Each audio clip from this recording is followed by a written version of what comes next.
to what? With Diesel and Cole Bryson. On the Fan Upstate. Well, that didn't take long, Cole. It's only been 2 weeks since ESPN acquired NFL Red Zone for a 10% share of the broadcasting giant, and there's already a controversy that could involve NFL personnel silencing and shutting down ESPN reporters. Are you shocked that it took this long? Shutting down ESPN reporters, you say? Before I tell you if I'm shocked or not, I want to know exactly what NFL reporters are being shut down and why. Well, we're going to get into it here in this segment. A lot to get to here on today's show. We're live at Ingles at 10903 Anderson Road in Piedmont. As always, we have Ingles gift cards to give away. Those of you watching on the stream, you could see it for yourself as proof. Come on down here, 10903 Anderson Road in Piedmont. Just walk right up to the table, say the word Tolo, and we'll hook you up with one of these gift cards.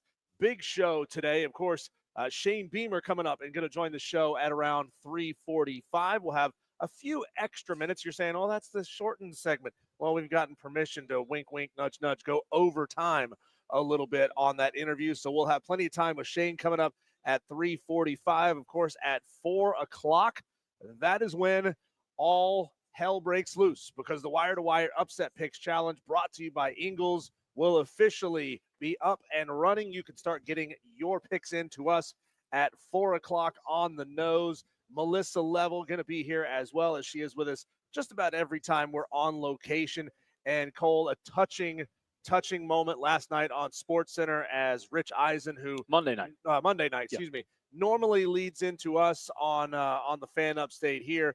He was on SportsCenter, and he had some really beautiful words and things to say about his former broadcast partner and co-host Stuart Scott. It doesn't feel real that the Upset Picks Challenge is here. I'll tell you this, Dan B., who does all of the legwork in terms of tallying, posting, sending us the leaderboard every single week, it doesn't feel real that the Upset Picks Challenge is here. So I'll say this, for any Tolos out there that are listening that did not play last year, here's what I've come to realize, Diesel, in the year and a half or so that we've been doing this show.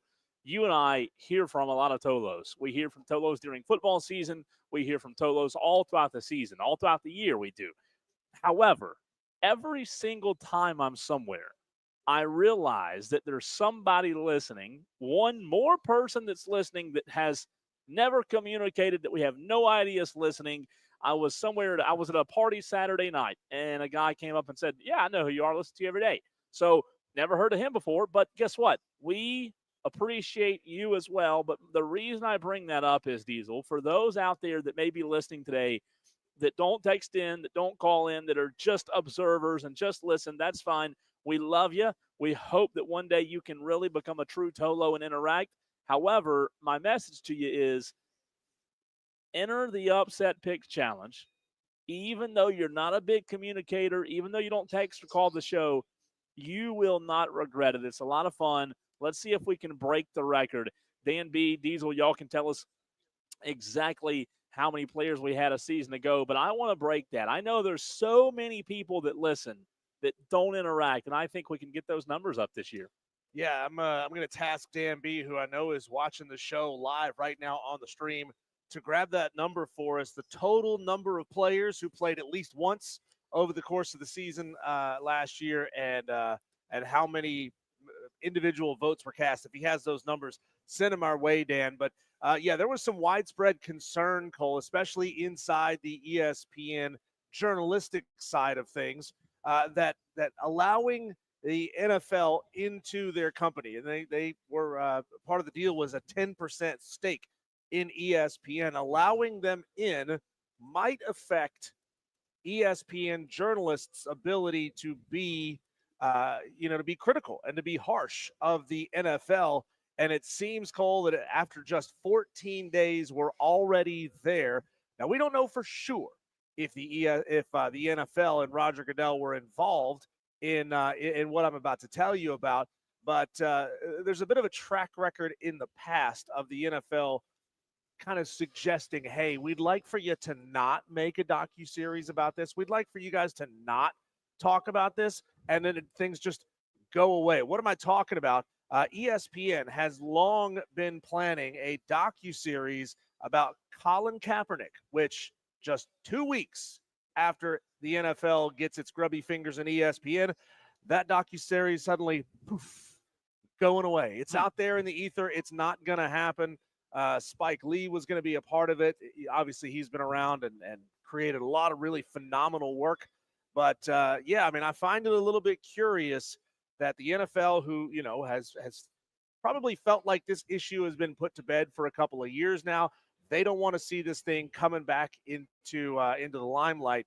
And as soon as they show up, it gets old. It gets the old axe. Yeah, I tell you this, I don't know a ton about this story. I would like to know and I don't know if we'll ever get this inside information or not.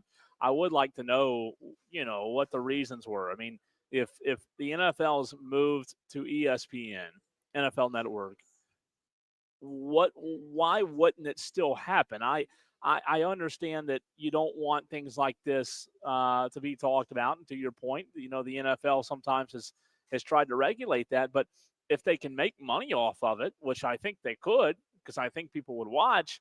I don't know how many people would watch, but I'd like to maybe one day Diesel hear some reasoning as to why this all of a sudden just went away. Yeah, I mean, there's a lot of things that the NFL would probably not want to see more and more docuseries and investigation into. CTE, player misconduct, coaching emails, the alleged blackballing of players like Colin Kaepernick for taking political stances. I mean, these are all things that the NFL certainly doesn't want to keep having to deal with. They want the focus to be product on the field, players on the field, what's happening right now. And I completely understand that.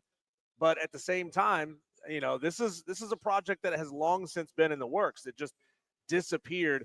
Look, I know a lot of people have been taught that they can't trust the media. There's a majority of people who probably feel like they don't trust the media, but is the answer to let mega corporations whose products we consume buy into those media outlets? It's a good question. I don't know. I don't know what the answer to that is. I will say this.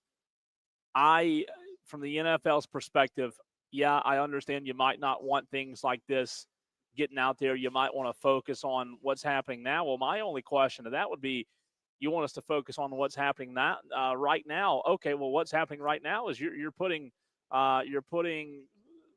messaging in your end zones again for 2025 season that have more to do with things like this. I'm not saying that like we shouldn't care about certain issues. That's not what I'm saying at all. I know somebody out there will hear me wrong and take it the wrong way, but you're still putting messages on your fields and on your players' helmets and jerseys about, whether it's social injustice or peace or love, whatever it is. So, like, that's my whole thing. Going back to the reasoning, I don't understand the reasoning behind it. Some of these things just don't make much sense to me. Who was it? It said JB said if ESPN didn't show college football, I'd never watch their woke network. I mean, look, JB, you're not wrong. I watched, 3-4 years ago, just the onslaught that we all got from the ESPN network of really, how you want to describe it, woke agendas. And it was a problem. It was all consuming. But also, as you said, the NFL is starting to put messaging back on the field, back on players' helmets. They're also here trying to make money and get attention from the other side, from the left side of the political stance. Maybe it's an area that they're not particularly strong with, that they want to be able to make money off of those people too. What did Jordan say? He said Republicans buy sneakers too. Mm-hmm. He wanted to sell his sneakers to everybody. So you know what? He chose not to take a stance. The NFL, I think, is probably a little more wishy-washy, like a dog chasing cars. If the general political stance goes left, they're going to go left. If the general political stance or party in power goes right, they're going to go right, because they're going to chase whatever gets them the most favorable treatment from politicians, from taxes where that's concerned, and of course from the audience and fans as well. T Swizzle asked on the YouTube stream, what time is the upset picks? 4 o'clock, T Swizzle. They'll open at 4 o'clock. Obviously, we'll be on the air with Shane Beamer around that time, so it might be 4:05 or so before we're back. But 4 o'clock, that bell's going to ding. Texter on the Hub City Spartanburgers text line from the 256 text in and says, how do we join? It's a good question. Texter at 4 o'clock will remind you, but all you have to do is do the exact same thing that you did just now. You text the show. Again, lines were locked in, 10 minutes ago, right? Yep. At ESPN.com. And by the way, Tolos, if you did not realize, Dan B broke some huge news yesterday. And Diesel, there is now a 5th game that has a spread on ESPN.com. So there are now 5 games to choose from. There are only 4.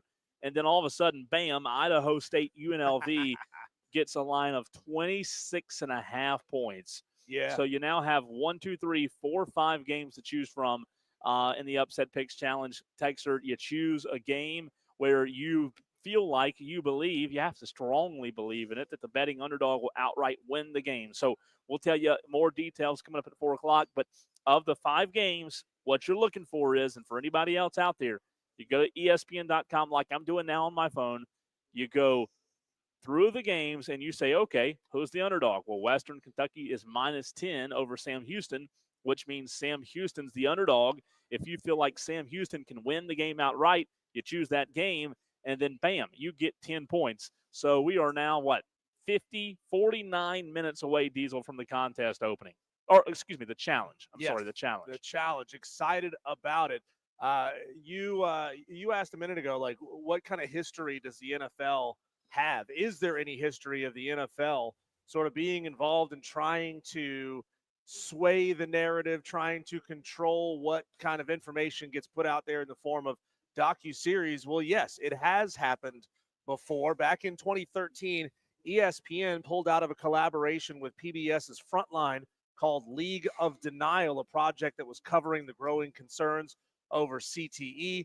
At the time, the NFL denied pressuring ESPN, but a day after the announcement, the New York Times reported that Roger Goodell and then NFL Network president Steve Bornstein had expressed their displeasure with the project during a lunch with network executives. So you got high-ups at the NFL meeting with people at ESPN saying, we don't like this content that you guys are producing, and then all of a sudden, bam, it's gone. I mean, it's not implausible to make that assumption that the NFL and Roger Goodell didn't want this whole issue with Colin Kaepernick coming back up again.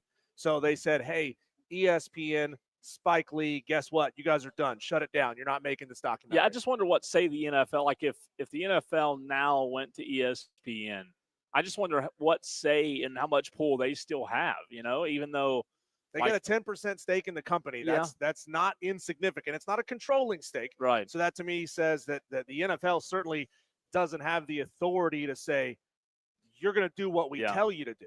It seems like both parties would have to agree to it. I'm tell you this, though, I'm shocked that ESPN would agree to it. I'm shocked that both sides would agree just to ceasefire, right? Sure. And like I said, it's controversy. Yeah, there's a lot of people on both sides of that conversation, but if money can be made, we've seen it doesn't really matter. And if it bleeds, people are going to pay attention. So I'm shocked by that. And to your point, I don't think the NFL really needs to do anything about this at all. Even if this documentary is made, and to your point, it could have just been shut down because maybe Colin Kaepernick said, you know what, after all, I don't want to jump back into this maelstrom. Maybe maybe Spike Lee had something else going on, right? And he said, you know what, I got this happening over here. This is more important than pursuing this project.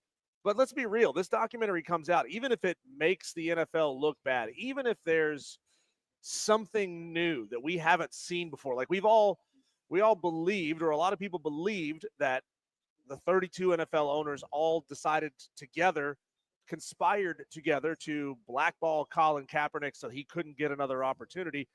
Maybe this documentary would actually prove that. And of course, that would be the big black eye. That would be the big thing that the NFL doesn't want to see put out there in the media. But the truth is, people are going to watch it no matter what. How many people, and there's probably a lot of Tolos listening to the show right now, who said when all these demonstrations were going on and players were taking a knee, they'd say, I'm never watching the NFL again. What are you going to do on Sundays this fall? You're going to watch the NFL. So you're liars. You say you're going to stand on that business, but you didn't have any intention whatsoever of standing on that business. Young athletes know the risks when they sign up to play.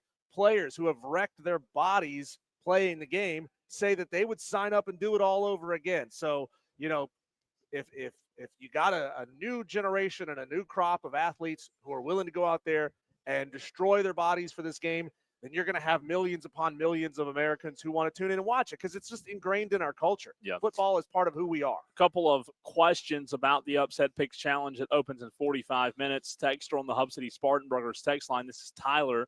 He gets in at 844-FANFONE. The old Upset Challenge rule was at least a 3-point underdog. Is that still happening?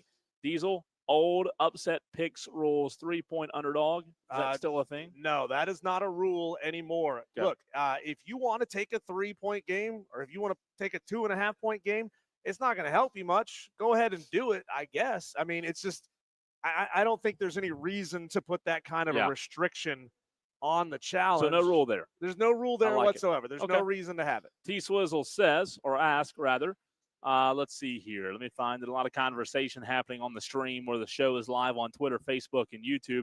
Shane Barrett asks, can we go negative? No, you cannot go negative. Nope. T-Swizzle says, so if the spread is 10 and I hit, I get 10 points. That is correct, T-Swizzle. That is how it works. So there is one game this week that's a 10-point spread. It's Sam Houston, Western Kentucky. The rest are 2.5, 10, 13, 26.5, and 3. So what makes this week difficult and challenging is the fact that there's only 5 to choose from. One of them's a 26.5-point spread, and the other one's only a 3-point spread, and the other 3 are 2.5, 10, and 13. So there's not that happy like 5.5, 6.5, 7-point spread that you kind of look at as a go-to. I tell you what, I think this is probably the most challenging of all the weeks starting off. What do you think is going to be the number one most selected game? Probably Kansas State, Iowa State. People are going to go, okay, I can take Iowa State to win the game and get automatically 3 points. Pretty good odds that it could happen, right? I mean, Iowa State is the betting underdog. You bet on them. It's not a great value bet because the spread's only 3 points. But, yeah, I think Iowa State, Kansas State will be probably number one. T-Swizzle says, Cole, you're giving my pick away. I'm telling you, I think that'll be number one. I don't think many people will be bold like I am and go with a higher point total. Hopefully nobody goes 2.5 Diesel with Stanford, Hawaii, because that's, let's just be honest, that's kind of a waste of a pick. Congratulations, you might get 2.5 points, but 2.5 points isn't going to get you anywhere. So 3 weeks from now, you're at 0. Yeah, I'd stay away from that one. I mean, if you want to pick it, pick it. I can't tell you, but I don't know. Dewey says points are points. Yeah, but $1's $1, and if you only want $1, that's all you'll have. I mean, I'd rather have 10 than 1. Yeah, it's it's a high risk, high reward kind of game. Here's the thing: is this week there's really no downside to taking the big one if you're willing to do it.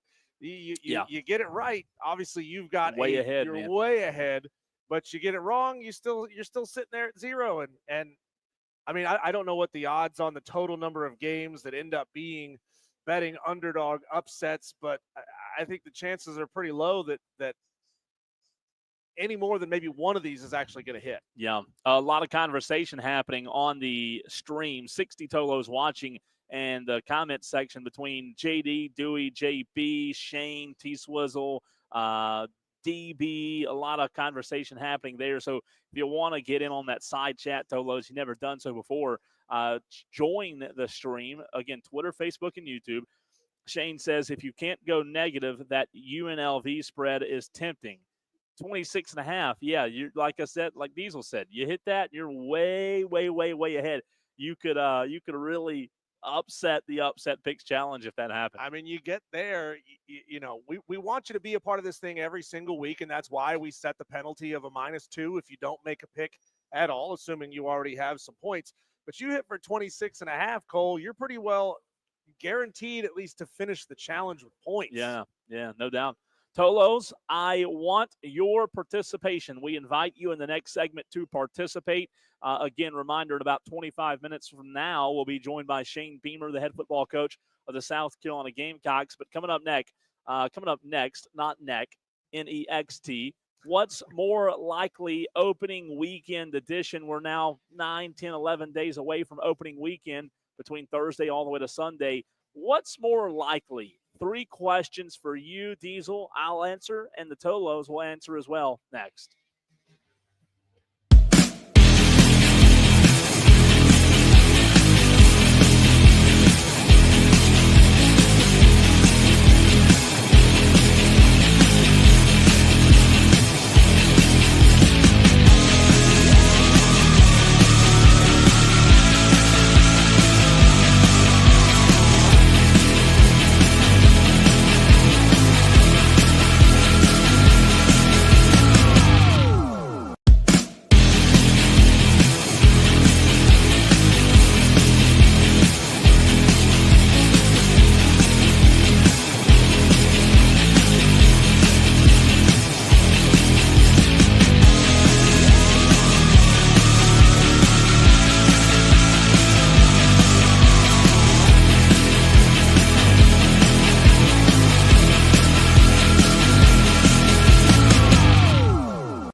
Cole, Bryson, and Diesel on the Fan Upstate. Well, what is more likely? That is the question to you, Diesel, to myself, and to the Tolos out there at 844-326-3663.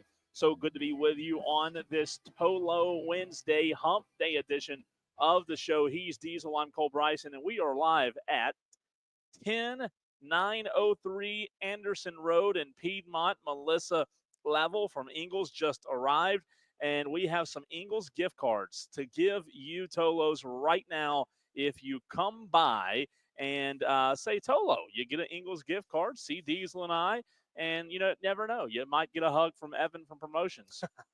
I don't think you heard me on We that. got so many of these. I'm fanning myself. Yeah, you are. Cobra Dad says, what's up, fellas, on the YouTube stream? Also, I mean, the YouTube stream, or the stream in general between YouTube, Twitter, and Facebook, is on fire today. Armada Tolo is in the stream as well. I shouldn't start naming names. I mean, it is football season. It is awesome to see all of you Tolos interacting in the stream as you do every day. So, I want to hear from you, Tolos, when it comes to this conversation. 3 questions. By the way, 20 minutes from right now, we'll be joined by Shane Beamer, the head football coach of the South Carolina Gamecocks. But Diesel, opening weekend is looming. We're like 8, 9, 10, 11 days based on what day you're looking at. Thursday we get football, but then South Carolina plays on Sunday. So a little what's more likely. We did this 1 year ago today on the show, and we're bringing it back for you Tolos 1 year later. First, what's more likely? South Carolina losing to Virginia Tech or Clemson blowing out LSU? Again, which scenario in your mind is more likely? Tolos, get your answers in now on the stream. If you're there, also on the Hub City Spartanburgers text line at 844-326-3663. Diesel, Gamecocks losing to Virginia Tech or Clemson blowing out LSU? What's more likely? Okay, so let's define a blowout. What is a blowout in week 1 of college football? A game on your that's not home close. field? A game that's not close. Okay, is that a very generic term? Are we saying a game that's 21 points? Yeah, I mean, it could or be more? 21, 51, 101. A Okay. game that's a blowout. It's not close. It's a blowout. Yeah, I mean, I don't consider a 2-touchdown win to be a blowout win. So that's why I wanted to define that. Clemson beating LSU by 3 touchdowns. Whew, that's bold. That's extra spicy on the scale. Don't think that's going to happen, right? I think this is going to be a competitive game back and forth. I got Clemson winning this game. You and I both have Clemson going 11-1 on the season. Both of us have them winning this game to start the season at home against LSU. I mean, if I had to wager and put odds on it that would actually happen, I'm calling it maybe a 15% chance. A 15% chance that happens. And then we're talking about South Carolina losing to Virginia Tech. Okay, you got a strong offensive line. You got Lenore Sellers returning. You got good wide receivers, but your defense is possibly suspect. Okay, what are the odds that South Carolina maybe isn't quite ready to go and loses this game? I think that's probably more than like a 25% chance, because we're all dismissing Virginia Tech and saying they're going to be hot garbage this year. Yeah, I think most people are picking South Carolina. Right, most people, and for good reason. Yeah. So I think it's slightly more likely that South Carolina loses to Virginia Tech than Clemson blows out LSU. Texter on the Hub City Spartanburgers text line says, what kind of question is that? Us Gamecock fans take offense to the premise of this question. Just kidding. Don't take offense to it. A lot of answers already coming in on this stream, Twitter, Facebook, and YouTube.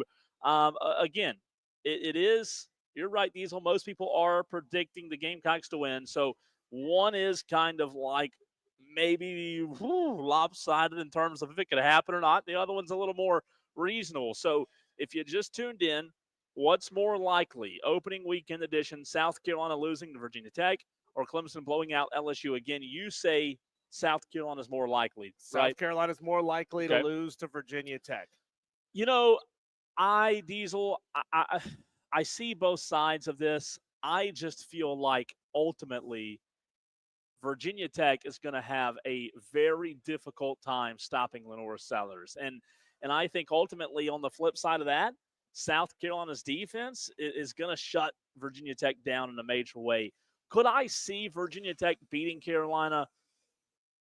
There's a path, like there's a way, but I just don't really see it happening. I think it's got to be a mistake-filled game for South Carolina. Just hand the ball over to the other team every single drive, right? If Clemson blows out LSU, so let's say, for example, we go to this scenario and we think, okay, halftime, Clemson's up by a touchdown. It's 21-14, right? 21-14 to the half. Well, LSU, 2 turnovers in the second half.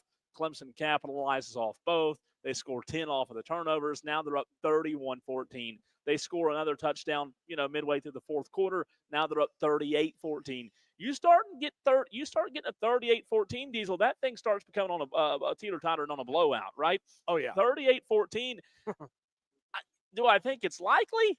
No, but I think there's a path, and I think that path could happen. So let us know if you agree or disagree. Diesel says more likely the Gamecocks losing. I say more likely Clemson blowing LSU out. Let's see, on the stream.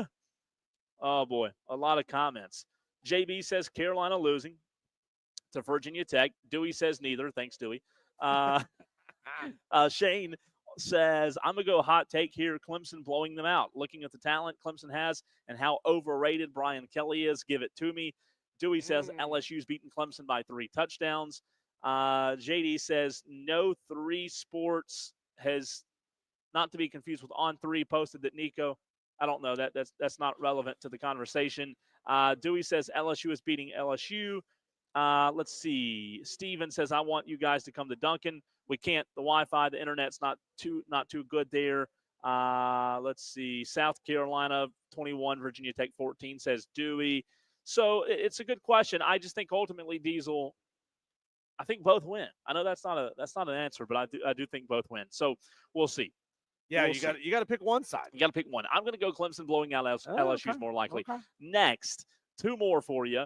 What's more likely, Diesel? Colorado, after losing a lot of talent last year, right?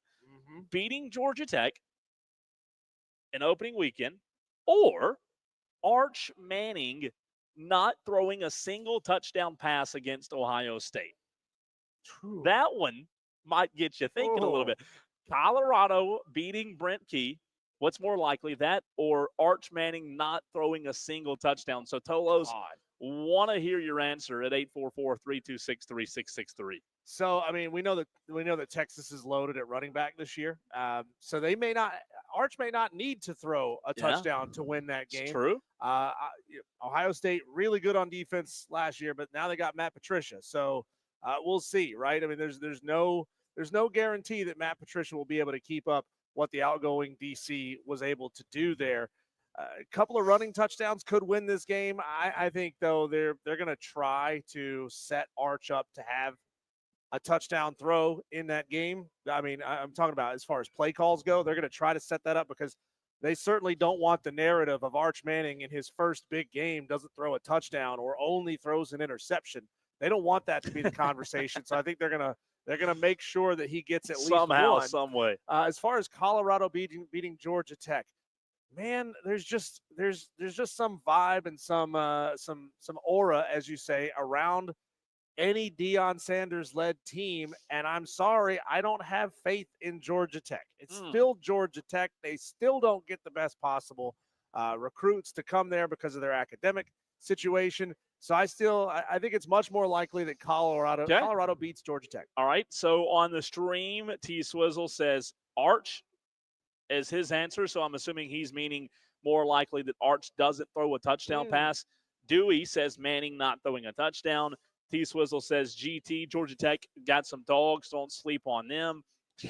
Shane says Arch because I think Georgia Tech is going to mollywop Colorado. Wow, that's a big prediction. Shane also says it scares me how much I'm agreeing with Dewey. You should be scared.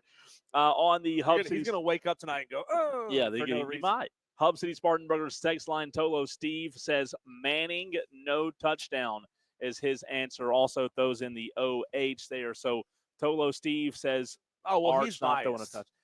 You think he's biased? Yeah, not Tolo Steve. Just a little bit. No, I don't think he is.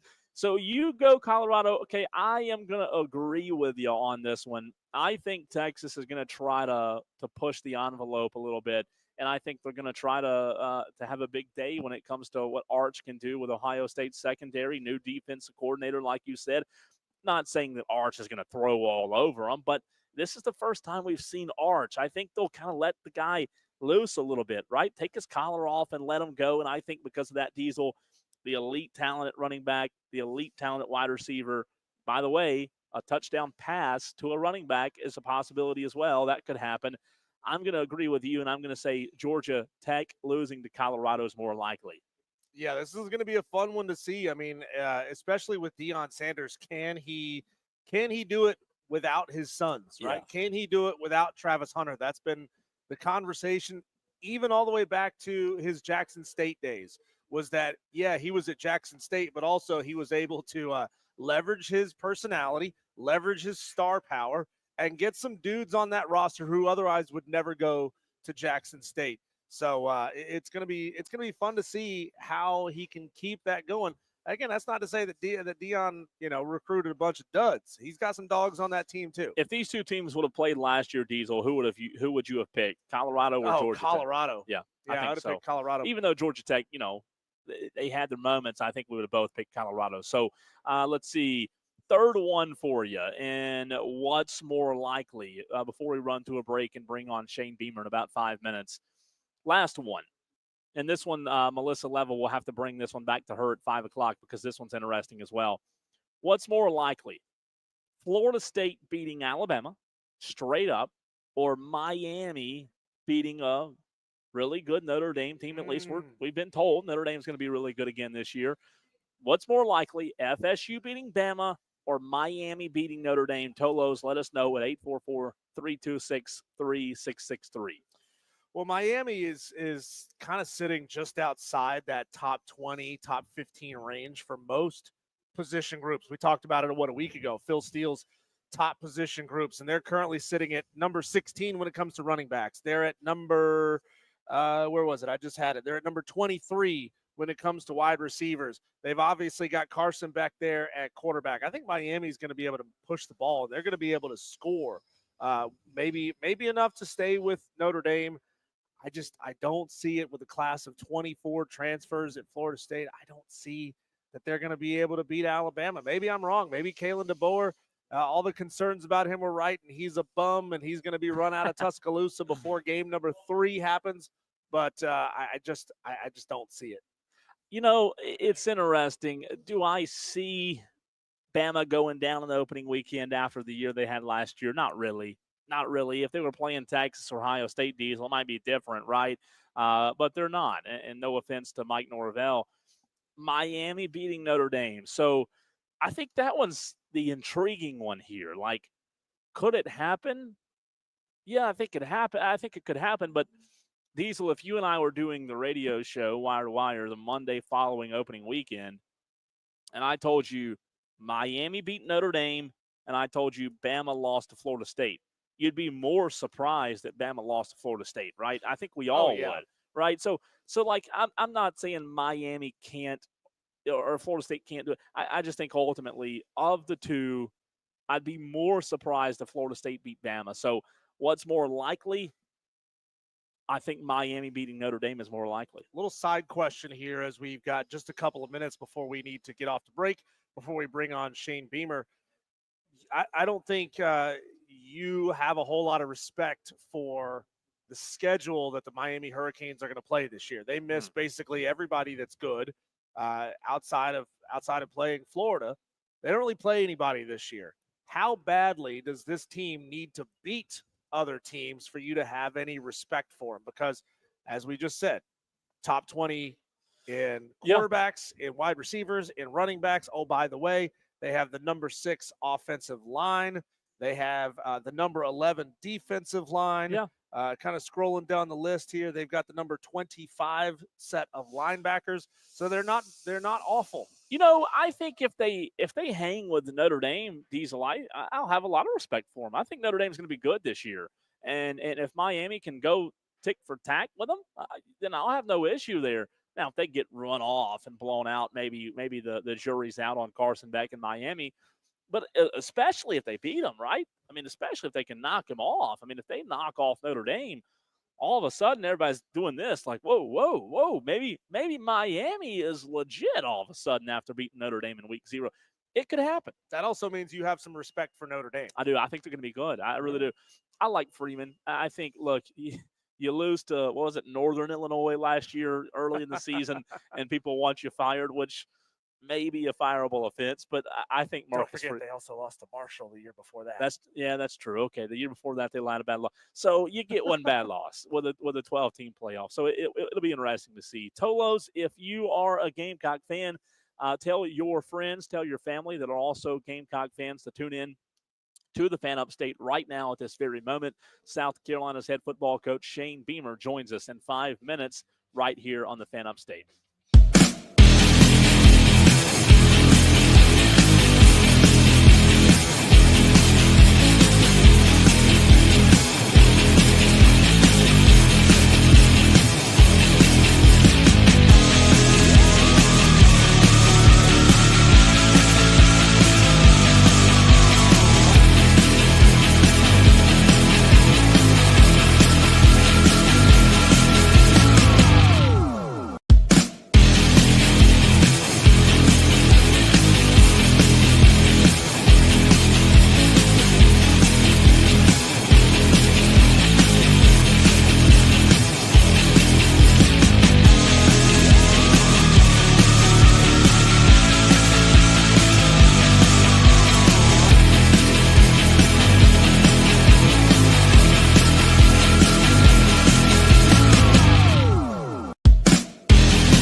Nicole Bryson on the Fan Update. Let's talk a little Gamecock football right here on the Fan Upstate with the head football coach of the South Carolina Gamecocks, Coach Shane Beamer. Coach, how are you? I'm doing great. Hope you are. Doing fantastic. We appreciate you hopping on with us. Diesel and I are going to bounce some questions off of you, Coach. But you know us media members, we create narratives. So in this very first question, I want you to either bust or back a narrative that we know SEC football any given Saturday gave you and your program plenty of airtime, right? But do you bust or back the narrative that your wife, Emily Beamer, is drawing more attention than you did because of her world-famous chocolate chip cookies? I would bust, but she is, in the last 24, 48 hours, I would say that's very accurate and would back it. But overall, I would say bust, but that has taken on a life of its own. When the two hottest topics of Gamecock football yesterday were chocolate chip cookies and Coach Shula's prop he uses to motivate the quarterbacks, it's time for us to start playing games. Coach, it's Diesel here. Thanks for taking the time to join us. I just wondering, are you getting any sleep these days, Coach? Are you in that time of year yet where, you flip the switch on, you flip the switch off, 18 hours have gone by and you barely leave the building? Yeah, it's that time of year. Classes started at South Carolina this week, so we're on to our kind of in-season schedule. But yeah, getting definitely less sleep than I was in the summertime, that's for sure. But it's an exciting time, and every head coach this time of year kind of feels the same way. It's the excitement of game one right around the corner, the nervousness of game one because of all the unknowns and whatnot. But I can't wait to kick things off here in a week and a half, and really have been proud of the way our guys have worked this preseason, and looking forward to continuing to watch us get better. Coach, you mentioned it in just a week and a half playing Virginia Tech. Is that something that you think about being your dad's, given his time there, or do you find yourself just more focused on the actual matchup? I find myself more focused on the matchup, and we've got a big challenge on our hands against Virginia Tech, and I'm so focused on getting our players ready to go perform well. And so many young players for us that'll be playing in their first college game as well. So that's my focus right now, putting together a plan on all three phases to go give us a chance to be successful in Atlanta. But I'd be lying if I said that, you don't think about it, especially as you sit here and you watch, Virginia Tech on video for the last however many months, 8 months that you've been spending kind of getting ready for this game off and on, but especially here in the last week or so as we turn our attention fully to Virginia Tech, and, you're watching tape and you see games in Lane Stadium, or they've got a couple guys on their team that I played with their dads in college, and then to see the same last name on a Virginia Tech jersey when you're sitting there watching them on tape, it's kind of surreal. But now and then when we get to Atlanta, that's where my focus will be, certainly helping our players perform well. Talking to Coach Shane Beamer, head football coach at the University of South Carolina. A lot of people, dismiss kind of out of hand Virginia Tech. You don't get to do that, right? You have to focus on every single little detail. So from what you've seen so far in that game prep, where is Virginia Tech better than your average lay fan, maybe even the South Carolina or SEC homer gives them credit for?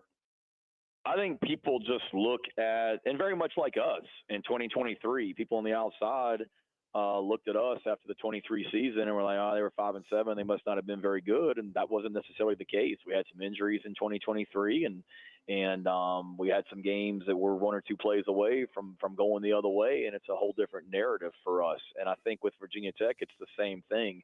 People look at their record last year, whatever it was, I think they finished 6-7, and say, well, they must not be very good. Well, they probably should have beat Miami at Miami. Had a questionable officiating call on a replay review at the end of the game that cost them on that one. They go into the Clemson game. I think it's a one-score game going into the fourth quarter up in Blacksburg. Syracuse, they had down 21-3.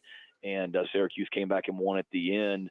But they played in a lot of close games. I think they had 6 games last year that were decided by a touchdown or less. And unfortunately, they were on the wrong side of the final column. But I think the average fan just kind of looks at it and says, okay, Virginia Tech lost some pretty good players.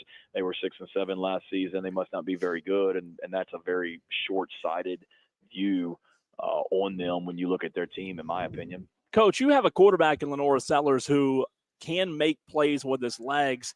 Has this offseason, during practicing, during the summer, has having Lenoris helped your defense at all prepare for Kyron Drones? I mean, 2 seasons ago, he had almost 1,000 yards on the ground. Is there any resemblance of Lenoris and Kyron, or am I just totally off on, your quarterback being able to help your defense prepare for another quarterback? No, you're not totally off at all. That's a great, not analogy, great observation for sure.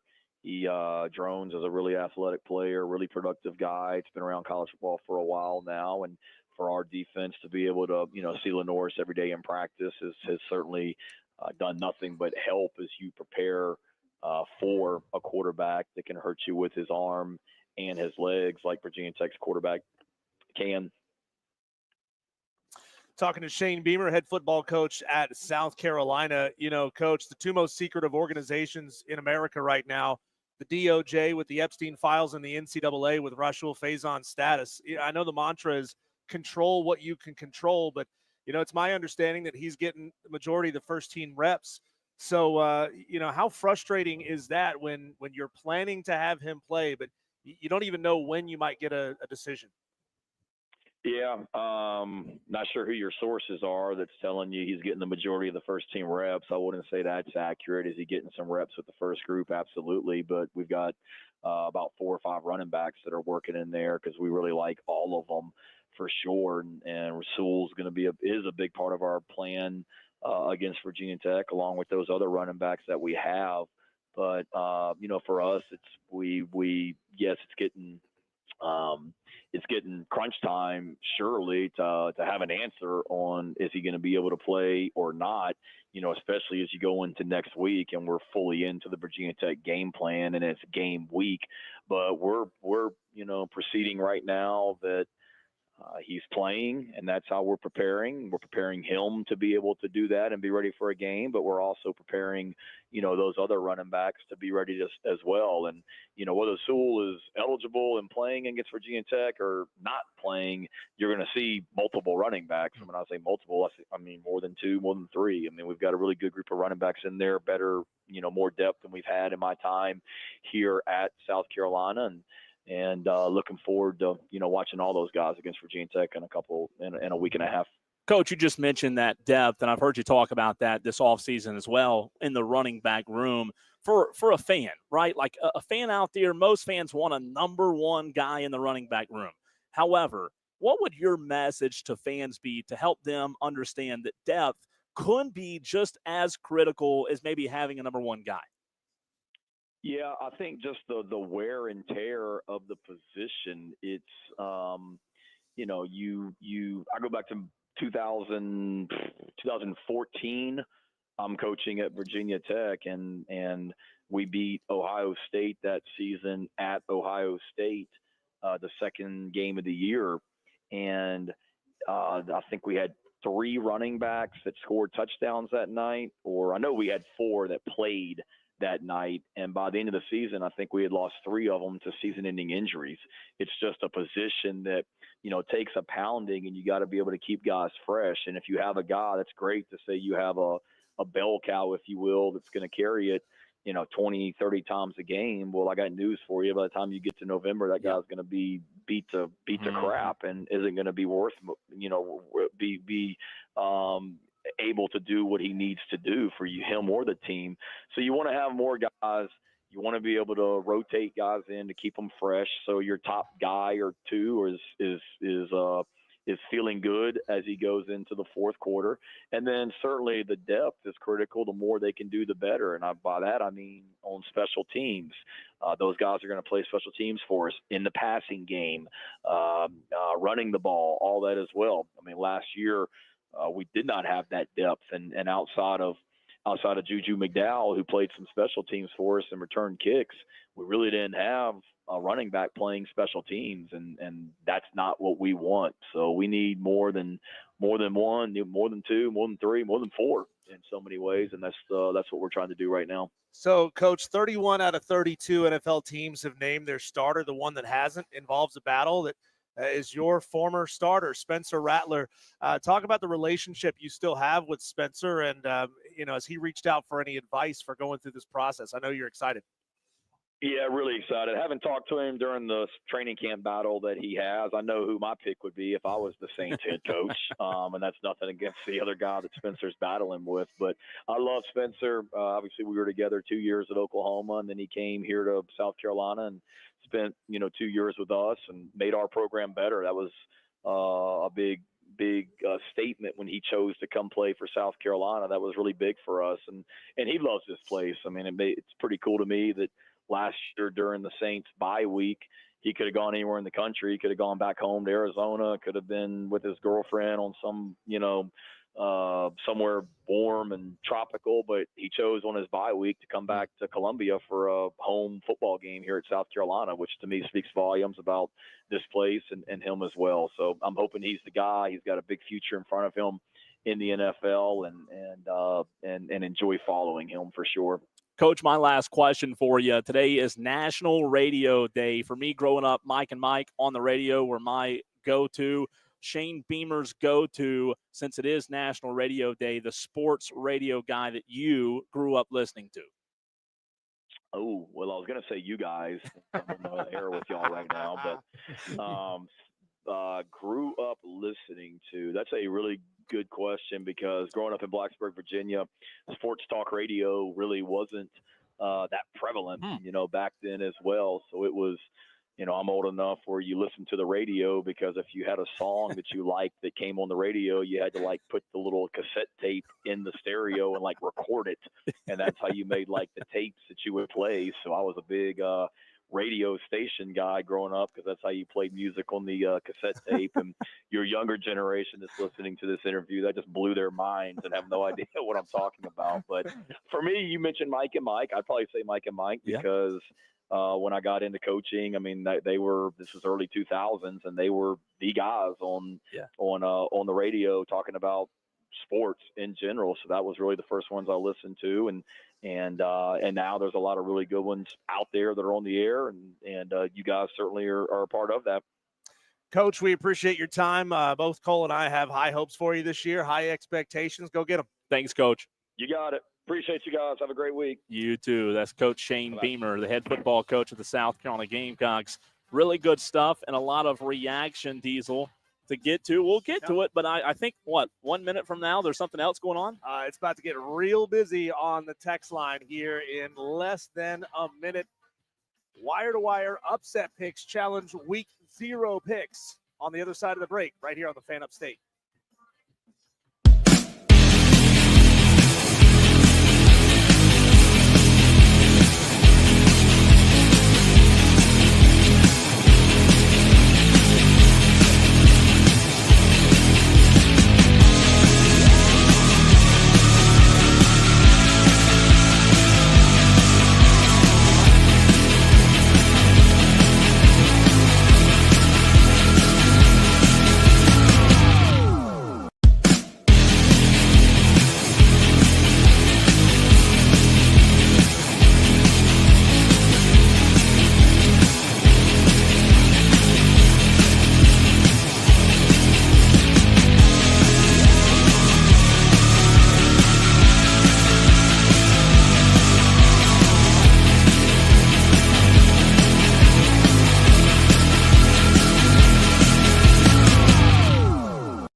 I wish I had one of those old-fashioned starters guns, Cole. I could be like, pow, Yeah. here we go, 844 fan phone, 844-326-3663. The phone lines and the text lines are now open.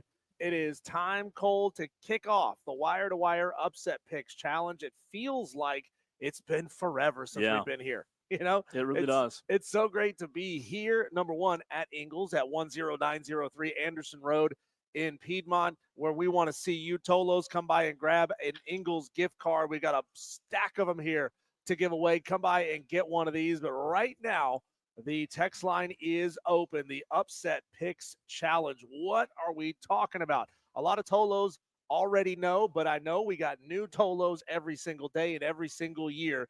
So here's how this works. This challenge, it's not a competition, it's not a contest, it's a challenge, has nothing but bragging rights on the line at the end of the season. Your job every single week throughout the season is to go to ESPN.com, look at the betting lines, find a game where you think the betting underdog wins the game outright, not against the spread, wins the game outright, and then you text us or call us with your name, your game, and the spread. If you get it right, the points by which that team was an underdog get added to your rolling season-long tally.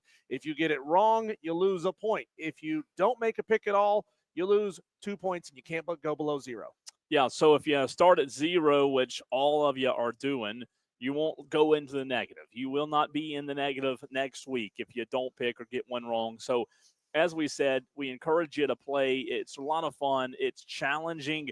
And another key thing that I want to reiterate, Diesel, for those of you Tolos out there that use the ESPN app on your phone like I do, when you click NCAA football, make sure at the very top you have FBS 1A, not top 25, because obviously if it's top 25, you'll only see the top 25 games, which is not all of the games this weekend. In fact, there's only one game that involves top 25 teams.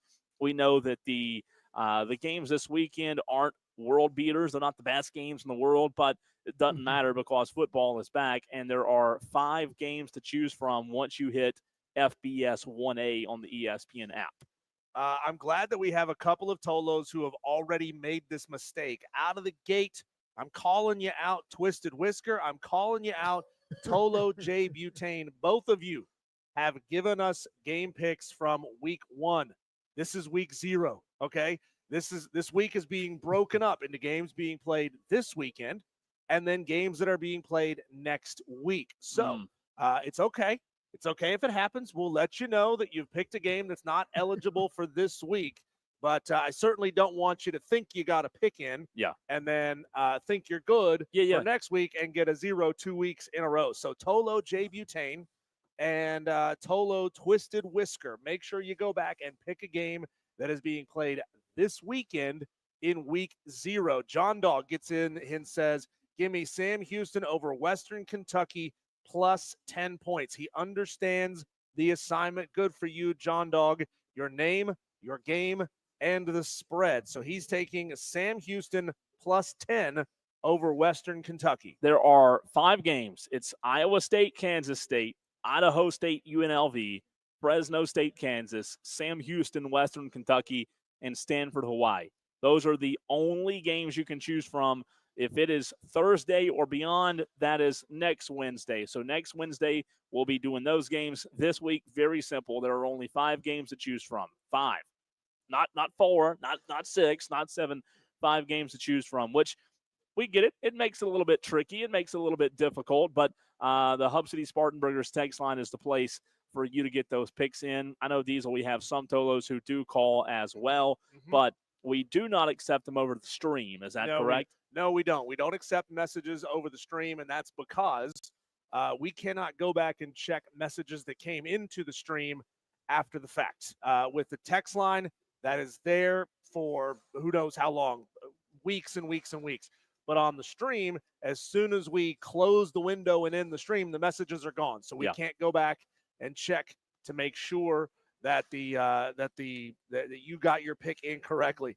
Who was it that T Swizzle said, what number do we call? T-Swizzle, as Cole said, it's the number right over our faces on the stream. It's right there in front of you. Okay? Text or call 844-326-3663. If you like to spell things out on your touch tone keypad, it's 844-FAN-PHONE. So we're looking at these 5 games, and Diesel, you and I have yet to make our pick. And obviously, Tolos will come back to this at other segments today and later on in the show, and tomorrow and Friday as well. But do you know yet? Do you know for certain, Diesel? Who I'm going to take? Yeah, who you're going to take? I'm still on the fence. I am too. I'm still on the fence, but we're gonna read some of your messages here. And again, a texter says, Tolos don't recognize week 0. We'll have fun getting a 0 in week 0 of the challenge. If you don't want to recognize week 0, Twisted Whisker, you gave me a week 1 game. You got to give me a week 0 game. Jay Butane updates Hawaii over Stanford. Thank you, Jay Butane. You don't have to make a prediction on the score, but right on, man. We appreciate you if that's what you want to do. Yeah. Shane Barrett's going Sam Houston versus Western Kentucky. He has Western Kentucky -10. Shane, that is you picked the favorite. So again, I'm glad you texted that in because this is a good learning lesson for everybody. Sure. Western Kentucky is favored by 10.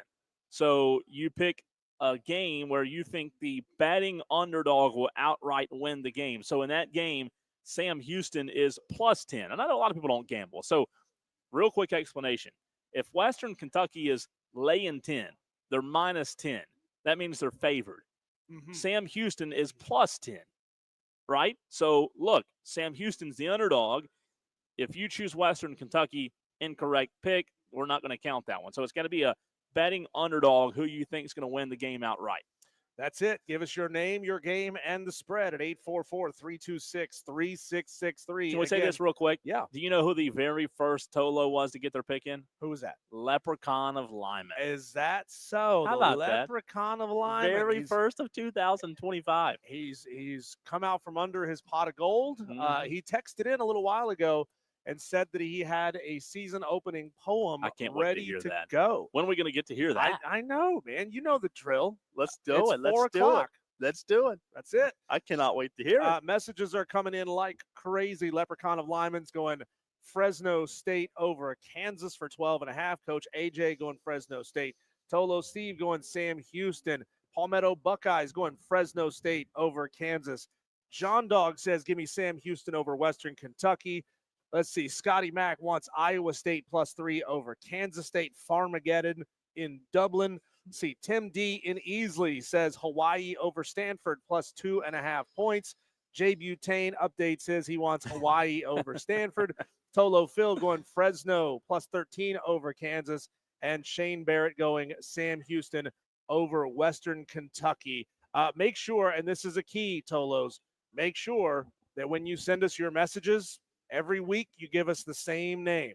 Yeah. Exact same That's name. right. Don't say, hey, this is Jeff, and then next week you're Jeff B. Because we're going to think that's 2 different Jeffs, Yeah. right? So you got to make sure you give us the same name every single time. I tell you what I love seeing on the Upset Picks Challenges is names that we hadn't heard, in a year. Like, I'm not going to say Spartanburg J. We've heard from Spartanburg J throughout the year, but it's good to see Spartanburg J. Obviously, Shane Barrett listening from Tuscaloosa, Alabama. He moved there. Hurricane Jeff, T-Ray, Twisted Whisker. UNLV is one of these picks. Boomer Bill, good to hear from him again. It's so good to hear from you, Tolos. Where have you been? You got to have the Upset Picks Challenge to get back on that text line, man. I love it. We appreciate you. And, man, I'm excited. I am not going to pick this week right, but I think I'm leaning towards 10 or more, 10 plus. Oh, okay. You're not quite ready to give your pick. No, yet. I'm ready. I'll do it. Oh, okay. I'm ready. I'll do it right now. Okay. Diesel, I'm going Sam Houston +10 over Western Kentucky. So my name, obviously, Cole, Sam Houston +10. That's my pick. That's exactly how you give your pick on the text line. Sam Houston Diesel is a 10-point dog to Western Kentucky. They expect a lot of points in that one. The over-under is set at 61.5. That's 7 o'clock Saturday night, by the way. I have never in my life probably watched Sam Houston versus Western Kentucky, but I guarantee that I'll be watching Sam Houston, Western Kentucky this Saturday night. That's my pick. Give me the Sam Houston Bearcats. Wow, I did not know that. Give me the Bearcats. We are running with the Bearcats, and Cole Bryson's going to get 10 points to start the challenge. How about that? Pac Fan Shuff is taking Shoe Frez over KU. I don't what Shoe Frez? What Pac Fan Shuff? Shoe Frez over KU? What are you doing here? Fresno State? Is that what you meant? He wrote Shoe Frez. Shoe Frez. Pac Fan Maybe it was a typo. Frez. Maybe he typed Shoe Frez so much. Autocorrect. Pac Fan Shuff. Yeah. And somehow it all got combined. Oh, Pac Fan Shuff. I got you. Fresno over Kansas. See, again, Tolos, you got to make sure you're spell checking your stuff here to make sure that we don't make a mistake, because it would be very possible, very easy for us to make a mistake, especially if you made the mistake first. Stephen Webb is going Sam Houston Bearcats +10 over Western Kentucky. JD is going Sam Houston +10 over Western Kentucky. Boomer Bill, he's the one doing it, man. He's taking Idaho State for 24.5 over the UNLV. Running Rebels. Hey, he knows his mascot. No, I just got lucky. John Dog says, I never win when Cole picks with me. He has not forgotten. That is true. Not forgotten. Sorry, John Dog. Hey, I like this on the YouTube stream real quick from JD. He says, a random guy at the gas station just approached me as the Beamer interview ended and was mad because he missed it. I told him he can go back on the JD Puts Audacity app. We know it's the Odyssey app, or on YouTube. We'll also, JD, replay it at 6:20. Yeah, JD's out recruiting random guys at gas stations. We love it. He could be a Tolo, too. Are we sure that's all JD talked to him about at the gas station? I don't know. As long as he talked to us about us, I don't care what else he talked about. That's fair, man. UNLV, that's Idaho State over UNLV is attractive because it's for 26.5. You hit on that one. Boom. I don't know, man. I think UNLV is going to be really good this year. I don't have any faith in Fresno State. They were awful last year. Sam Houston State, really good, but they lost a ton. I think I'm going to be the wuss, Cole, and I'm going to go with the small one. Whoa, you wuss. I'm going to go with Iowa State +3 over Kansas State. I feel like that one's going to hit. I really do think that one's going to hit. It might very well hit. T-Swizzle asked on the stream, did I send my pick in right? Well, let's see. Did you put your name? Did you already read T-Swizzle? If you did, I apologize. Let me look on the Hub City Spartanburgers text line. Texts are coming in left and right. T-Swizzle, I don't see. Did you put your name on the text, T-Swizzle? If you didn't, make sure you do. I'm looking now. Maybe I'm just skipping over it. He did? Well, I mean, technically, T-Swizzle, you wrote it in wrong. He said Sam Houston over Western Kentucky -10. We'd like for you to put Sam Houston +10 versus Western Kentucky. But you know what? It's all right. You're it's good. Week 0. We'll figure it out. We're learning. We have your message. We got it. Another good point to bring up there, Cole. We have people all the time asking, hey, did you see my text? Did you see my text? I didn't hear you read it over the air. Well, our system, our text line has an automated bounce back message. If you message us all the time, I think it doesn't do it anymore because, it'd be really annoying to get all those messages. But if you're messaging only infrequently and you get that bounce back that says, hey, thanks for texting the fan upstate or whatever it says, that means we've gotten your message. Another text, another lesson to learn. Texter, this is Sherb. He asked, do we need to put fan at the beginning? Not anymore. Nope. New text line is 844-326-3663. Spartanburg J, Tennessee Tyler, Pac Fan Shuff, all getting in in the last minute or so. So Tolo's out there. If you have not gotten in, you have until Friday. It's show close. But as we tell all Tolos out there, don't wait until it's too late. The earlier, you just don't want to wait. A hurricane could hit. A hurricane could hit. There's literally one off the coast of North Carolina right now. But it's not coming our way, right? No, I mean, it's already turned. Good. It's already going towards England. They can have it. They can have it. Let them have it. They can have it. So, Tolos, again, this is your call for Week 0 upset picks. 844-FAN-PHONE. Text in with your name, your game, and the spread. MC Jack Attack says he'll take Sam Houston +10 over Western Kentucky That is understanding the assignment. Awesome job. Let's keep it up. I like that name, by the way. Remember also that we only accept texts and calls during our show hours. So That's right. If you try to say, oh, man, it's 9 o'clock, I want to send this in. No, it has to be done during show hours. You know why? Because, we're at home hanging out with wives and girlfriends. We're not going back and checking the text line at 9:30, midnight, 2 a.m. Text us during the show. And by the way, we do have Dewey. Dewey, if you'll hold, we'll come to you on the other side of the break. Good to see MC Jack Attack, Ash, Sherb, Minor 49er, Tyler from the Berg. I mean, people are coming out of the woodworks, aren't they? We're sitting at 30 votes or 30 entries and growing. Love to see it. Sometimes it takes people a little time to get going, and that's okay. So we'll have this thing open for the rest of the show today. When we come back, we'll hear from Dewey and Cole. I wonder if you're seeing the same kind of weird pattern across all of sports the way that I am. We'll talk about it next.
with Cole, Bryson, and Diesel on the Fan Upstate. Shout out to Buckeye Mike who ran into your pawpaw. Pop. What do you call him? Granddad. Your granddad? Whatever Just you call want him to call him. granddad? No. What do you call your granddad? I call him Papa. Papa. Yeah, Okay. call him. I only had one yeah. one granddad when I was a kid. My other one passed away before I was born, but that granddad was Pawpaw. Yeah. But he was also the Clemson football player, so it kind of sticks. Kind of makes sense. Mhm. Eric B. He's taking Stanford plus 2.5 over Hawaii. That I think that's incorrect. It would be Hawaii plus 2.5 over Stanford. But that's okay, guys. No, that's right. That's right. Yeah, okay. That's right. Hawaii is favored Yeah. over Stanford. Yep. Grayson Wow. Mann went the same one. Wow. Okay. Grayson Mann getting his in. Of course, we're going to get Melissa Level's pick coming up here in just about 30 minutes. During show hours, starting at 4 o'clock on Wednesdays, you can get your upset pick in. Let's go to the phone lines right now, and I can't wait for this one, Cole. Do you think he's even going to pick a game that's being played in week 0 or week 1, or is he just going to pick a random game from like week 9? Let's go to the phone lines. Dewey, what is your upset pick? Oh, I was actually thinking about week 10, but anyway, because week 0 sucked. But anyways, it was a hard decision, and I hear all these Sam Houstons and y'all. Sam Houston is a high school. They're not going to win that game. So I'm going to go for the kill and go with Idaho State over UNLV for the big points. Then I'll be in first place. Yeah, you'll be in first place, all right. You will be in first place and I'll say, Dewey, you'll be in first place for a while, but come on, 26 points. You might as well not. No, I'm just kidding. Good pick, good luck, and best of like more and more luck because you're gonna need the luck. Yeah, UNLV expects to be pretty good this year. What makes you want to pick that one? Are you just going big just for the heck of it? Oh yeah, 100%. You gotta go big. Okay. I was thinking about the little ones, but I'm just gonna go big, and then I'll be in first place with everyone else. If you didn't have 100 people picking Sam Houston, I probably would have picked Sam Houston because he's a great guy. But I'm not picking him now. He's a great guy. It's a high school anyways, and they're gonna lose. Oh my gosh, I like his record stores too. Yeah. You know, the Sam Houston he's a record great shops. guy. Thanks, Dewey. By the way, Diesel, I will, after the show, I'll get with Jack Veltri. We're going to invite our weekly guest during football season to be a part of the competition as well. We forgot to mention it to Jack yesterday, so we'll get it from Jack when we get off the air. Grayson Mann, who we had on Monday and will join us every Monday on the show, went with Stanford, Hawaii as well. He took Stanford plus 2.5. So, look, yeah, it could happen. Not a big spread. You're not going to get a lot of points from it, but we'll see. What does Vegas think that the Stanford team's going to have to hike up a volcano to get to the football stadium? I think it's more of the fact that they both suck, and neither team's any good. And again, you give a few points for home field. That this is a flip 'em coin, pick 'em game. We don't really know, but with that game and the other one, Iowa State. Either team can win. I think you start getting out to 10 points, it becomes tough. I don't have any confidence that Sam Houston's going to win the game on Saturday night, but I'm picking it because 10 points would be astronomical to start the challenge. And the other big one isn't that Dewey just picked. That's not going to happen. There's no way about that, right? Steve Squared is going with Fresno State plus 13 over Kansas. I like that name, too. Bible Man wants Sam Houston plus 10 over Western Kentucky. We're seeing some new names on here. Yeah, we from are. last year. Yeah. Steve Squared, I don't reckon. I like Bible Man, too. Let's see. Eric B., I saw him. Saw his text on there. Let's see who else. Oh, now, wait a minute. Let's go to this one. I see Buckeye Mike. Good to hear from him. Tyler from the Berg. But what about this one, Diesel? Bob, we had a baby. It's a boy. Is that a name? Love it. Is that real? Have you heard that before? I've never heard of that before. I mean, I know of a heavy metal band, all lowercase, all one word, titled "I Wrestled a Bear Once." Is that from something and I just don't know what it is? Bob, we had a baby. It's a boy. I don't know. Is that from a movie? I don't know. I've got to search because that's too random to be random, right? Could be. I'm gonna look. Oh, wait a minute. It's evidently it is from a movie. I think. Oh, or it's a commercial. It's a commercial. So Is it a Geico commercial? Oh, the guy's like supposed to be calling somebody collect or something like that. Bob, we got a baby eats the boy. Wait a minute. I remember You that remember? commercial. Look how old this commercial is, Oh, Diesel. no. The fact that the color. It's 4x3. I'm gonna see if we can get the audio here. Hold on a second. It's 4x3. And not only is it 4x3, it almost looks like it's black and white, right? Oh, All right, let's see if we can do this. Can we do it? I don't know. Let's try. Actually, let me turn that. I don't want that to happen again. Remember what happened last week? All right, let's try it. Here we go. Ready? Ready?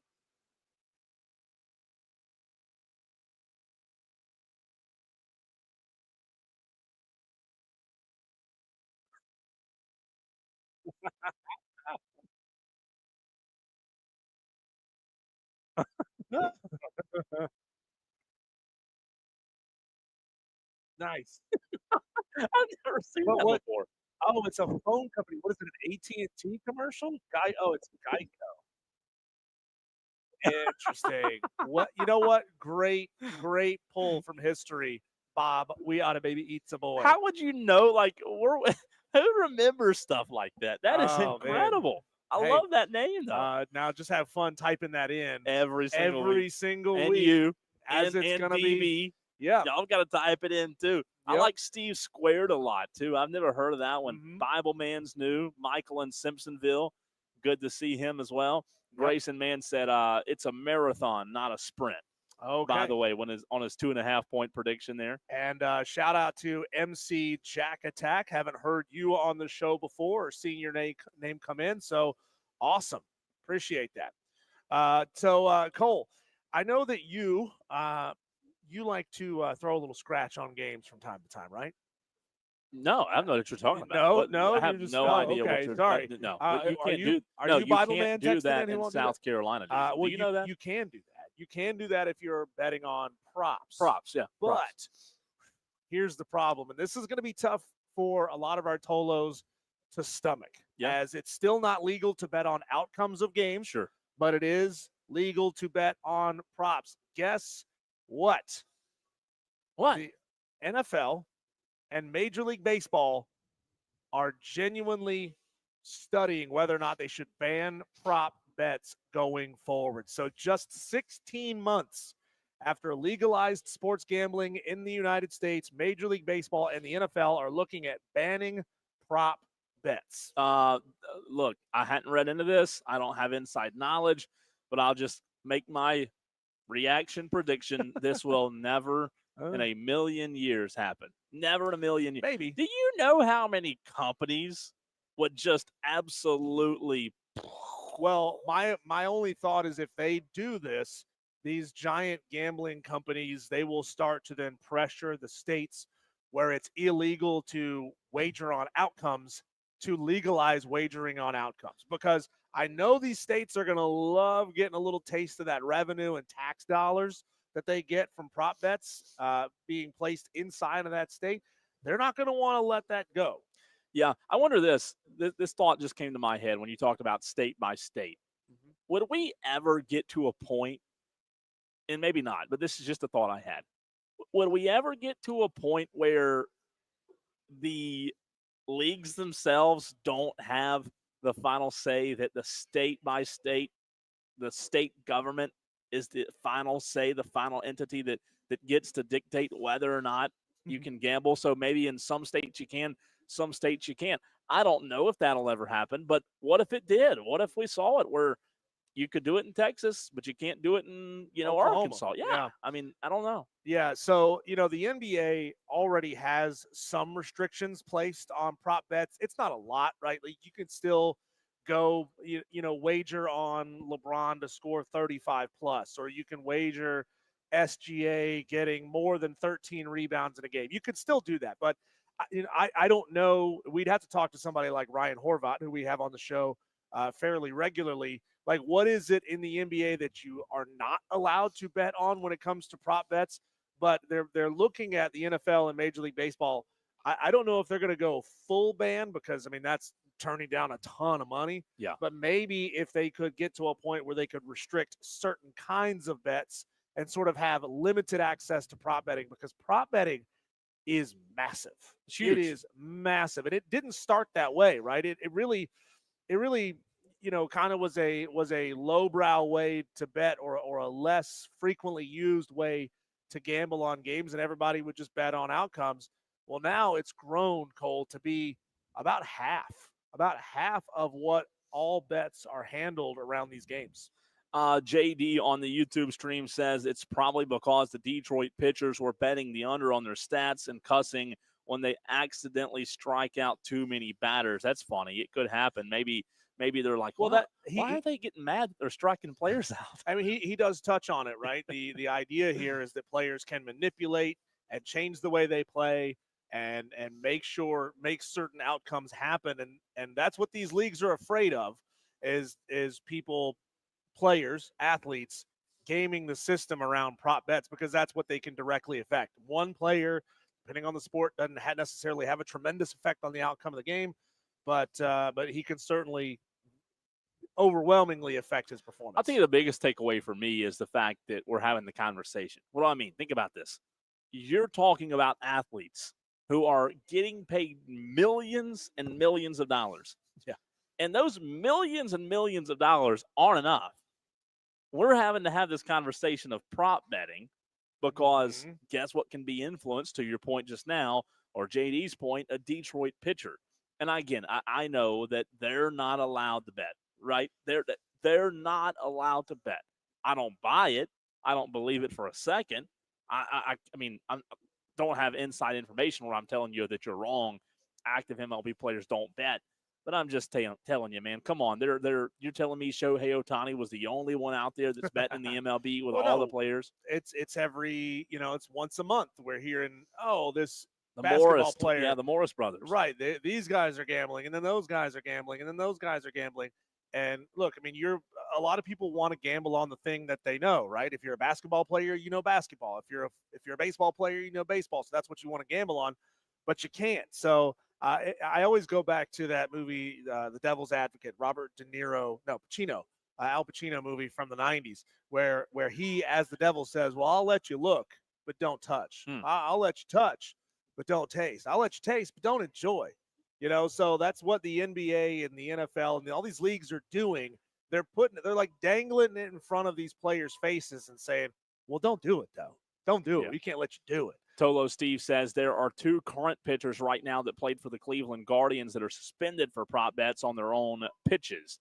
Shocker, right? It doesn't surprise me one bit. FanDuel saw a 60% year-over-year increase in prop betting starting in the 2023 season around the NFL.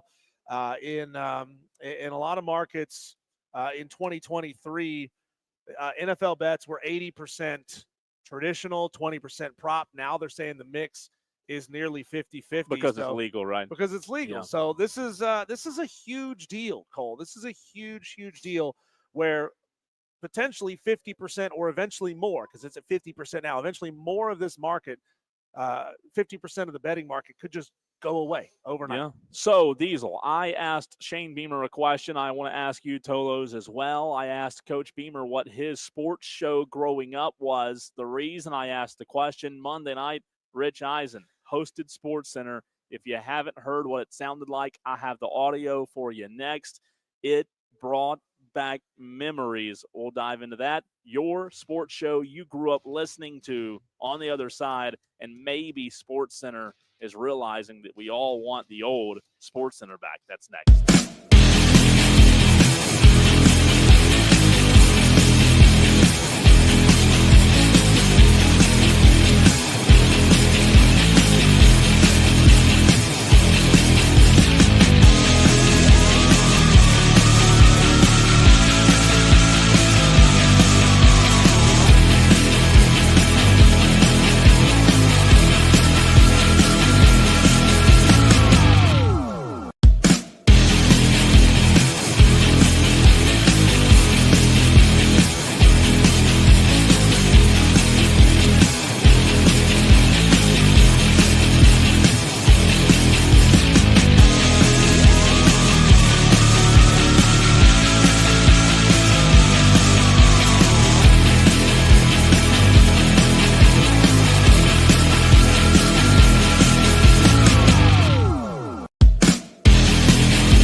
Wow is Oh. all you can say after you hear that audio from Monday night. Rich Eisen brought us all back down memory lane. Can you believe that? So good. Write the check, So ESPN. good. Get Rich. I mean, look, we They love already are. Oh, good. He's going to ESPN. Good. I mean, But we love his having show Rich on is. before us. We love it. But, those old school Sports Center guys, they were so good. And I don't know that we'll have Rich for long with him going to ESPN radio.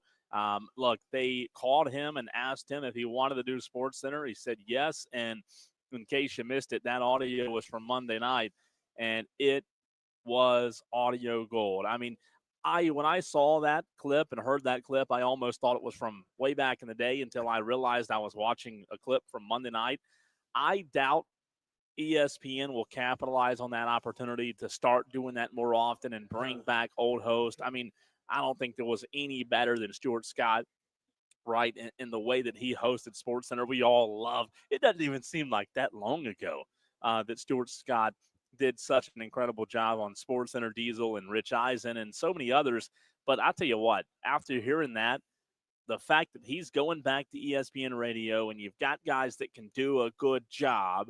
Like, I don't think the guys now are horrible. I like Matt Berry and I like a few other ones. But, man, when we heard audio, Diesel, from Monica McNutt the other day about mistaking a Barry Sanders jersey for a Shedeur Sanders jersey, like, come on, let's get back to, number one, hiring people who know sports, and number two, actually giving us what we want as sports fans. Yeah, I mean, look, it's to Monica McNutt, that story, it's entirely possible to flub and say the wrong thing, because she's spent how long talking about Shedeur Sanders, and how many times do you think she's really mentioned Barry Sanders, who's been out of the league now for 25 plus years?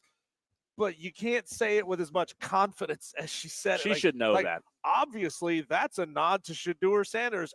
Number one, wrong Obviously, Sanders it's not. and wrong team. Come on. Bad. Yeah, I mean, ESPN, I think, has tried to push the whole channel's viewership, and especially on SportsCenter, younger and younger and younger. But you know as well as I do, Cole, a lot of most young people are getting their sports highlights from social media. They're not going to ESPN channel 32 if you're on Spectrum, or or streaming if you're on Roku. That's not really how they're consuming their sports content. So if ESPN, they want to get their core audience back, I think the answer is bring back the old hosts that everybody knows and loves. You want to see somebody reporting the news and reporting sports news who looks like you on the other side of the TV screen. It's interesting you bring up, like, the younger generation. They do consume sports differently than, we did growing up. They also have different tastes than we do, and they have different tastes than people who are 40 do, and people who are 60 that are listening to this show. Their tastes are different. So I like the fact that social media can provide different avenues for people to, find what they like, and different podcasts, and, have Bussin' with the Boys and Barstool. I mean, there's so many different options, and that's awesome. But I just think, like, you look at ESPN, particularly SportsCenter, this is what we want. This is where the bread is made. This is where the money's made, and it's not a debate show like others that you have on, but man, it's a show that we would all watch again and we would all love again. But they have to listen and be in tune, Diesel, to what their audience actually wants. Yeah, I don't. Some people like this. I'm not one of them. Some people like tuning in first thing in the morning to a panel of 4 people yelling at each other. I don't. That's not for me. I want to tune in. I want to wake up in a happy mood. I want to see somebody on that screen who's goofing off with his co-host, who's having fun, cracking jokes, giving me the highlights. I don't want the low lights at 8 a.m. I want the highlights at 8 a.m. And ESPN, a lot of their debate shows and talk shows like that are lowest common denominator type of sports entertainment. You know, it's interesting. I find myself, so like if I'm home and I'll watch. A lot of times I'm not, so I'll have to, listen to Rob Brown or whatever. But if I am able to, I'll watch Get Up. I like Mike Greenberg. Like I said with Shane Beamer earlier, I grew up with Mike and Mike. So sure. Greeny and Golick were what I grew up with. So I still watch Get Up because Mike Greenberg's on there. But, man, it's fantastic to hear Rich Eisen back. I hate that we're probably going to lose him. I don't know that. I'm sure our bosses do, but I can't imagine that with him moving to ESPN radio, we're going to get that Infinity Sports Network show as well, simulcast. I just don't see that happening. So it's going to be tough to lose him. I like Rich Eisen. We hadn't even had him for maybe even a year. About a year, yeah. I mean, I'm a huge fan. So I love it. I hope we can get more of it as in the near future. Yeah, Rich Eisen was one of my favorites growing up. Stuart Scott, obviously, people of my generation, my age group, we grew up quoting "cooler than the other side of the pillow." We all of Stuart Scott's great catchphrases. But here's one problem with that, Cole. Would it be a good stopgap right now to bring the core audience and the core fan back? Yes. But truthfully speaking, Rich Eisen has got to be what, 50, 55-ish years old? Older. Sorry, I shouldn't have said old. mean, and in theory, maybe has 10 years, 15 56. years, tippy tops of hosting on live television until, all right, now we're trying to get 25-year-olds to tune in and watch a 70-year-old deliver sports. Yeah. Even if he's good at it, even if he's one of the all-time GOATs at it, maybe it's just a good reset button for ESPN and saying, hey, this is who we are. This is what we need to be. We're going to bring back the guys that we know are great, and then we'll go from there. That's not to say that all of ESPN's Sports Center hosts are bad. Some of them actually are pretty good. Yeah, it's interesting. So there you go. It's Wire to Wire with Diesel and Cole Bryson. We are live again at Ingalls at 10903 Anderson Road in Piedmont. Earlier in the show, just about an hour ago, we had South Carolina head football coach Shane Beamer on. You can go back and catch that again on the free Odyssey app. Just search for Shane Beamer, search for Wire to Wire, the Fan Upstate. You're going to find it. We're also now, Cole, on the iHeart Radio app. Everywhere you get your podcast to. Right. When we come back, Cole, let's hear from Melissa Level, the reason that we are all here today, the marketing director for Ingalls Markets. She's going to come on with us for the 5 o'clock segment as she does every other Wednesday. That's coming up next. Here.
on the Fan Upstate. Live here at Ingalls 10903 Anderson Road in Piedmont, otherwise known as the Powdersville location. Another one of those kind of areas in the upstate that's a little confused about where it actually is. We want to see you out here because we have Ingalls gift cards to give away. A stack of Look them. at that. A stack of them right now. There's a lot Melissa of money wants some Diesel. right here in my No, pocket. I don't want Melissa, them, but you can't I have want somebody to get them, though. Yes. There you go. Just come on by here, look us in the eye, and say the word Tolo, and we'll hook you up with one Melissa's of a these Tolo. gift cards. I'm a Tolo. She is a Tolo, and that means before we even get started, Melissa, we need your week zero, Oh, boy. zero for college football upset I pick. gave that to you last time.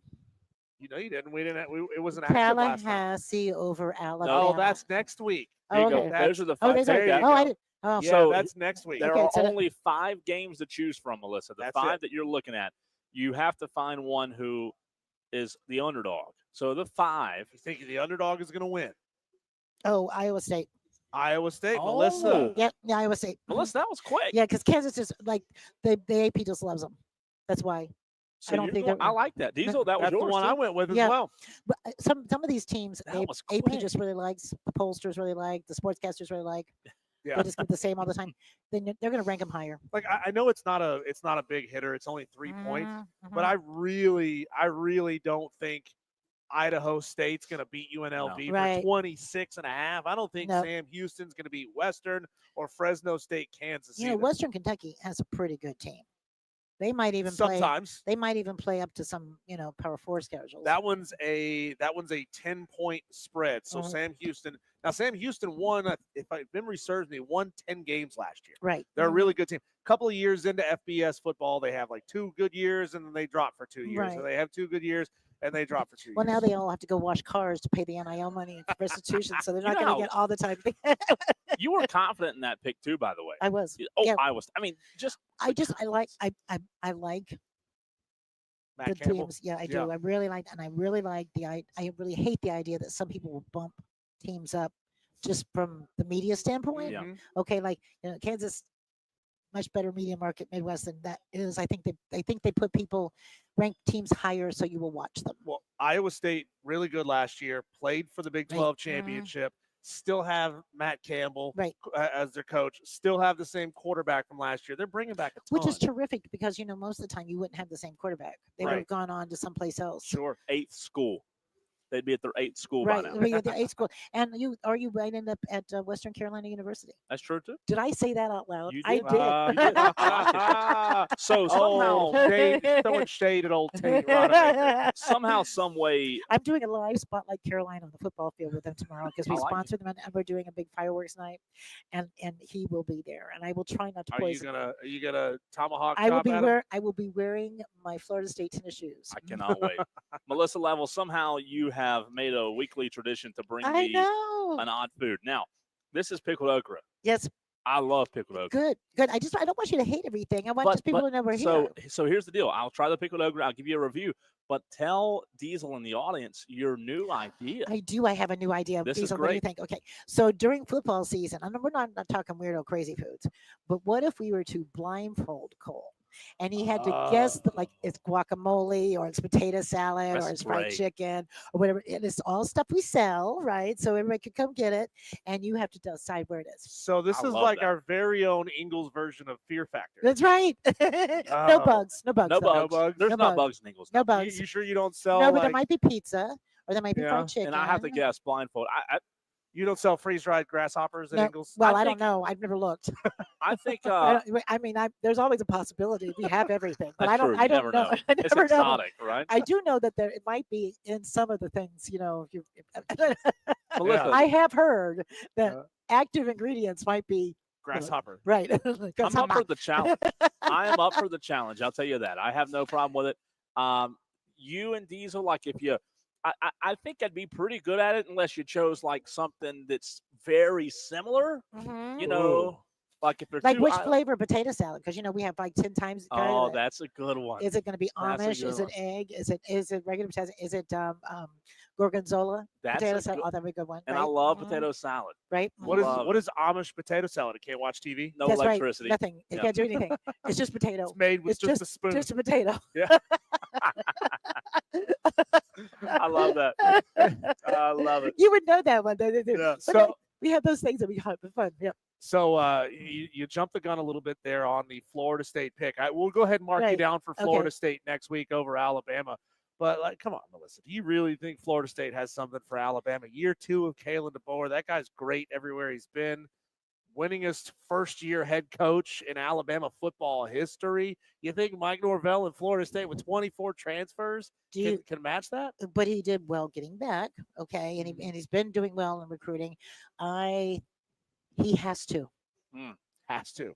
Backs against the wall. I do agree with that, by the way. Yeah. Against He's the gotta- wall. Mm-hmm. This is a big year for him. Right. So- it has to. I mean, I think he has 5 games into the season, and he's gone mid-season if he doesn't win. So what happens Ooh. inside that Florida State fan Ooh. base and the supporters who donate a lot of money if Alabama blows them out? Well, he's got 4 more games. Okay. Mm. That's fair. 4 games, Melissa. Yeah, I think he has up to game 5. Yeah. That's about right to see. You're not going to waste your whole season again, risk all your other recruiting, risk all your other portal opportunities. You're not going to do it.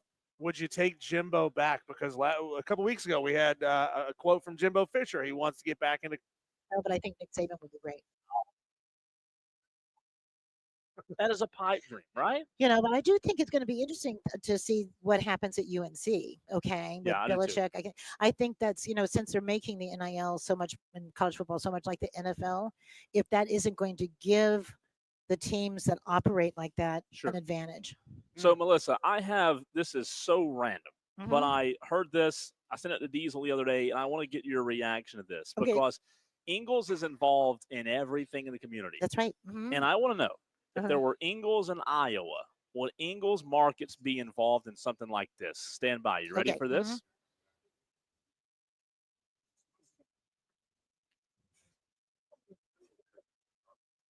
I'm going to start it over for the Yeah, I audience. couldn't hear it. Yeah.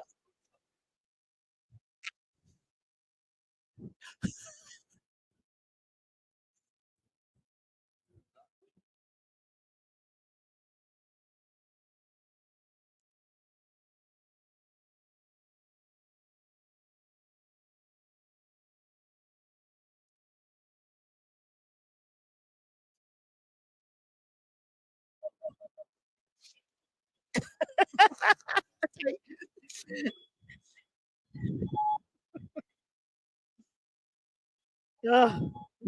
That is not made That's up, by the way. painful. Okay, I gotta tell you, it's Listen, painful. She's still going. She's still going. No, it didn't prove you. I'm She's going still to talk over her. Oh no. His name is Richie. So it is at the Iowa State Fair. They have a husband calling contest. You know what would win if you just tell them, "Hey, honey, meet me in 5 minutes. I'm going to be at that." And that's assuming they're not already on a Pick leave. the cell phone. What happened to a walkie-talkie? Imagine. I mean, is it? Do you want to get looked There you go. Upstairs? Question mark. Melissa, is there upstairs nothing, now? Right. Is there nothing else to do in Iowa? I guess not. I mean, but obviously they're not doing much of what I was just talking about. If you're to marry people, they're going to call you like that. I don't know.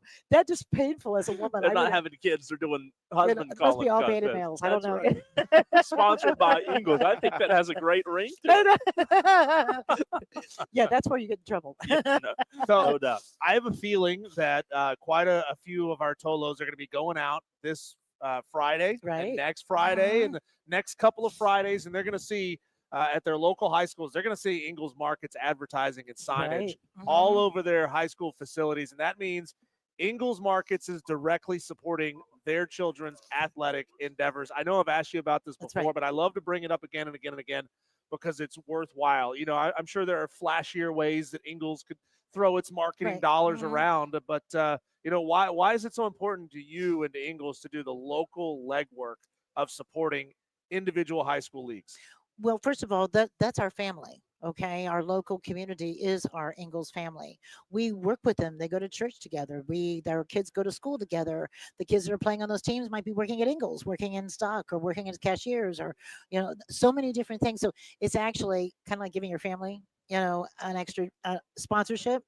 But I do think that it's very important to be able to say you're as a community member. Okay, we get so much wonderful support from our community. If we don't give it back to the community, I think we're making a big Sure. mistake. And so, like a lot of times, you'll see these charities that national charities where 10 cents on the dollar stays here. You get a lot more media and everything. But on the other hand, you're not really putting your money where your mouth is. And Yeah. I think high school football and high school basketball is putting your money where your mouth is. Absolutely. Let me ask you, this is a fun question, going back to the husband calling and kind of this as well. No, Are you looking for someone to call no, you like that? no, well, I 'Cause I wanna can know. find somebody. If we get somebody in the store to call you. No, there's nobody that would do that. Going back to that, but also Diesel's question. You Mhm. sponsor a lot. Right. What is, and if you can't answer, it's okay. Come get a gift card, by the way. He just waved at us. Yeah, Melissa, yeah. what is and again, if you can't answer, I get it. Uh-huh. What's the strangest thing that you've been asked to sponsor before? I can answer that really easily. Really? Okay, I can answer it. It was new in my adventures with Ingalls, and a radio station in Atlanta, 93.4, wanted to have a clinging peach eating contest. Who can eat 93 clean peaches? Right, those little things out Mhm. the fastest. Wow. And then we're Now, looking for a. I was kind of green. Okay, so I Okay. didn't, all right. So did not realize first of all the mess that it would make, or the potential disaster health wise it could happen. Yeah, So that's probably it. That's it. Yeah, it was I fun. like that. Yeah, but there were some people that were laughing so hard they couldn't eat the clean peaches. Well, just so you know, we have a listener, Tolo, and Diesel's going to help me. It's oh gosh, it's Jersey Joe. Jersey Joe. Right, Jersey Joe, mhm. I'm sorry. I apologize. Mhm. He has won the hot dog eating contest at the Greenville Drive for like Wow. 6 or 7 6 straight years years. Does he running. go national? He should go national. I know that. But here's what I want to do. I want to challenge him. I Mhm. want to challenge him. How many, do you think if you were in a contest like that, you'd stand a chance? Oh no, Not a chance. not a chance. Are No. you a slow eater? Yeah, I'm a slow eater and I'm a real picky eater and I don't like hot dogs. Because of all the. No, I just don't like them. Oh, okay. They just like the way they Just look. don't I like just 'em. didn't think I didn't know if it was That's a the mental. first thing Tastes you've ever like said. I don't that- like. that's like a long Vienna sausage. You don't like I don't. Well, did you see that the All right, go. Sorry. did you see that the White Sox unveiled a 50-foot wiener? Listen, we've got some large cucumbers over there. Wow. Wow. I just hate it. They brought it out onto the field and they had it like literally like a rope over their shoulders, a 50-foot long Wish I hot dog was an wiener and a Oscar Mayer 50-foot long wiener. bun. Gosh. That's That- incredible. You remember the song we used to, when I was in high school? We Oh, used to yeah. add all the little extra dirty things into that. That is so good. Like what, Melissa? But have you ever Yeah. seen the Wienermobile? Oh yeah. Yeah, Yep, oh yeah. Okay, yeah. I went inside of it and everything. It's Have really you ever cool. seen the Wienermobile races? No, Oh, they race them at like Daytona. but They I've get, like, seen 6 wiener of 'em. races. You know Yeah. the Yeah. wiener dog races. I've seen Oh, those. okay. Those are I'm fun. glad you specified. It's Wire to Wire with Diesel and Cole Bryson here with Melissa Level, marketing director for Ingalls. And, to bring it back to a serious note, we all remember what happened with Hurricane Helene Right. last year and just how crucial it was for the way Ingalls came through for Right. the community. Obviously, I don't think it's quite as bad out on the never east know coast yet. of North Yeah, never Carolina, know but yet. they're seeing 110 mile an hour winds. They're seeing 20-foot 20-foot waves. right. It's getting rough out there. So And power could be down for a very long time. You- depending on what happens, how involved is Ingalls going to be in that? That's we're going to be Mhm. just at what they need. And we don't Okay. know what that is yet, but we partner with an organization, well, actually 2 organizations in Western North Carolina that are local. One is Hearts with Hands. It goes all the way Sure. around the country and around the world. As a matter of fact, you probably heard of them in some of the Cuba and other Yeah. places, but they'll go into anywhere. And then we also work with the Red Cross a lot of times too. And so what we'll do is they'll either tell us, hey, we want to go and we need some things for a warehouse. Sure. See, what a lot of people don't realize is Ingalls has its own ice company, right? So we're like the first to respond because we can get everything they need with ice. Yeah. Okay. And we can take it out there and it can be there within a matter of hours. But we go all over the country for that. We don't just stay in our area. So you partner with other organizations that can mobilize across the country. We're Because, not for set up to do example, that. Right. because your stores only go so far east, right? Right. Towards Columbia. What's off the top of your But head? we would still partner with somebody else anyway because that they're can set up. reach that way. Well, Yeah. it's just they're also just set up to deal in the situation, Sure. to do the setup, how they're going to Sure. distribute it, all that. No matter whether it was right here in town or if it was someplace else, because it just makes sense. We're not set up to do that, but we have the ability to help them. Yeah, absolutely. Melissa Level, marketing director, joining us here on location at Ingalls inside the Corner Cafe. what if I told you that Florida State could get into the college football playoff next year, but it ain't going to be a 12-team playoff? And it's Tony Petitti, the head of the Big Ten Conference, gonna be wants to 60 blow team this thing playoff? out to 28 teams. The Are we gonna do the Sweet absurdity of this. 64? I mean, do you even want your team getting in if it takes 5 deep? And that's what he's talking about. 5 guaranteed spots for the ACC, 7 for the Big Ten and the SEC, by the way, but 5 for the ACC. If you got to go 5, you Heck want yeah. that? You Heck want yeah. that? However, I don't, Oh, every time I come tell you, on. rather than go waste your money on a darn bowl game. so however you can get in, you'll take it. Oh yeah, and look, you're probably going to play like on your own turf, right? Or on your, You'd be probably playing on the road. right? Melissa, the only thing I don't like about this, and Diesel and I talked about this yesterday, the people who are making decisions way up here, Mm-hmm. they have zero desire or they have zero interest in what the college football fans want. Mhm. We don't want 20, 16, 18, 20 teams. We want to see the college football that we grew up with, that we love, and we want to see. I'd say 64 teams, and we let football go all the way to May. I was going to Good. say year-round, right? It's a year-round job. If now. that's the case, do we want student athletes to just drop the whole student thing and just be athletes? Well, Because then it's a profession. They've Now already done that. Well, okay? yeah. You know, I mean, the only reason they can in high school is because you don't know, have to tell me about North Carolina's academic Right. fraud. I'm well aware. right. So It's interesting. Melissa, you're the best. We appreciate you as always. And thanks for everything. Thank y'all. Y'all are Thank you. absolutely Go the best. Knowles. There you go. Melissa Level, Yep. Ingles Markets. Bill Bender, Sporting News, our weekly hit with him at 5:22. That's next.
Bill Bender of the Sporting News. He will join us at 5:22 on Wednesdays right here in the Fan Upstate. So we're bringing Bill Bender, one of the absolute best from the Sporting News, to the upstate of South Carolina to enlighten you, Tolos, on what's happening in the college football world from a national perspective.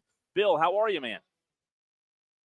Hey, I'm doing well. Thanks for having me on. Absolutely. We enjoy having you on, and so does our audience across the upstate of South Carolina. So we appreciate your time as always. College football is inching closer. There are 5 games this weekend, and I know there's only one matchup ranked in the top 25, Bill.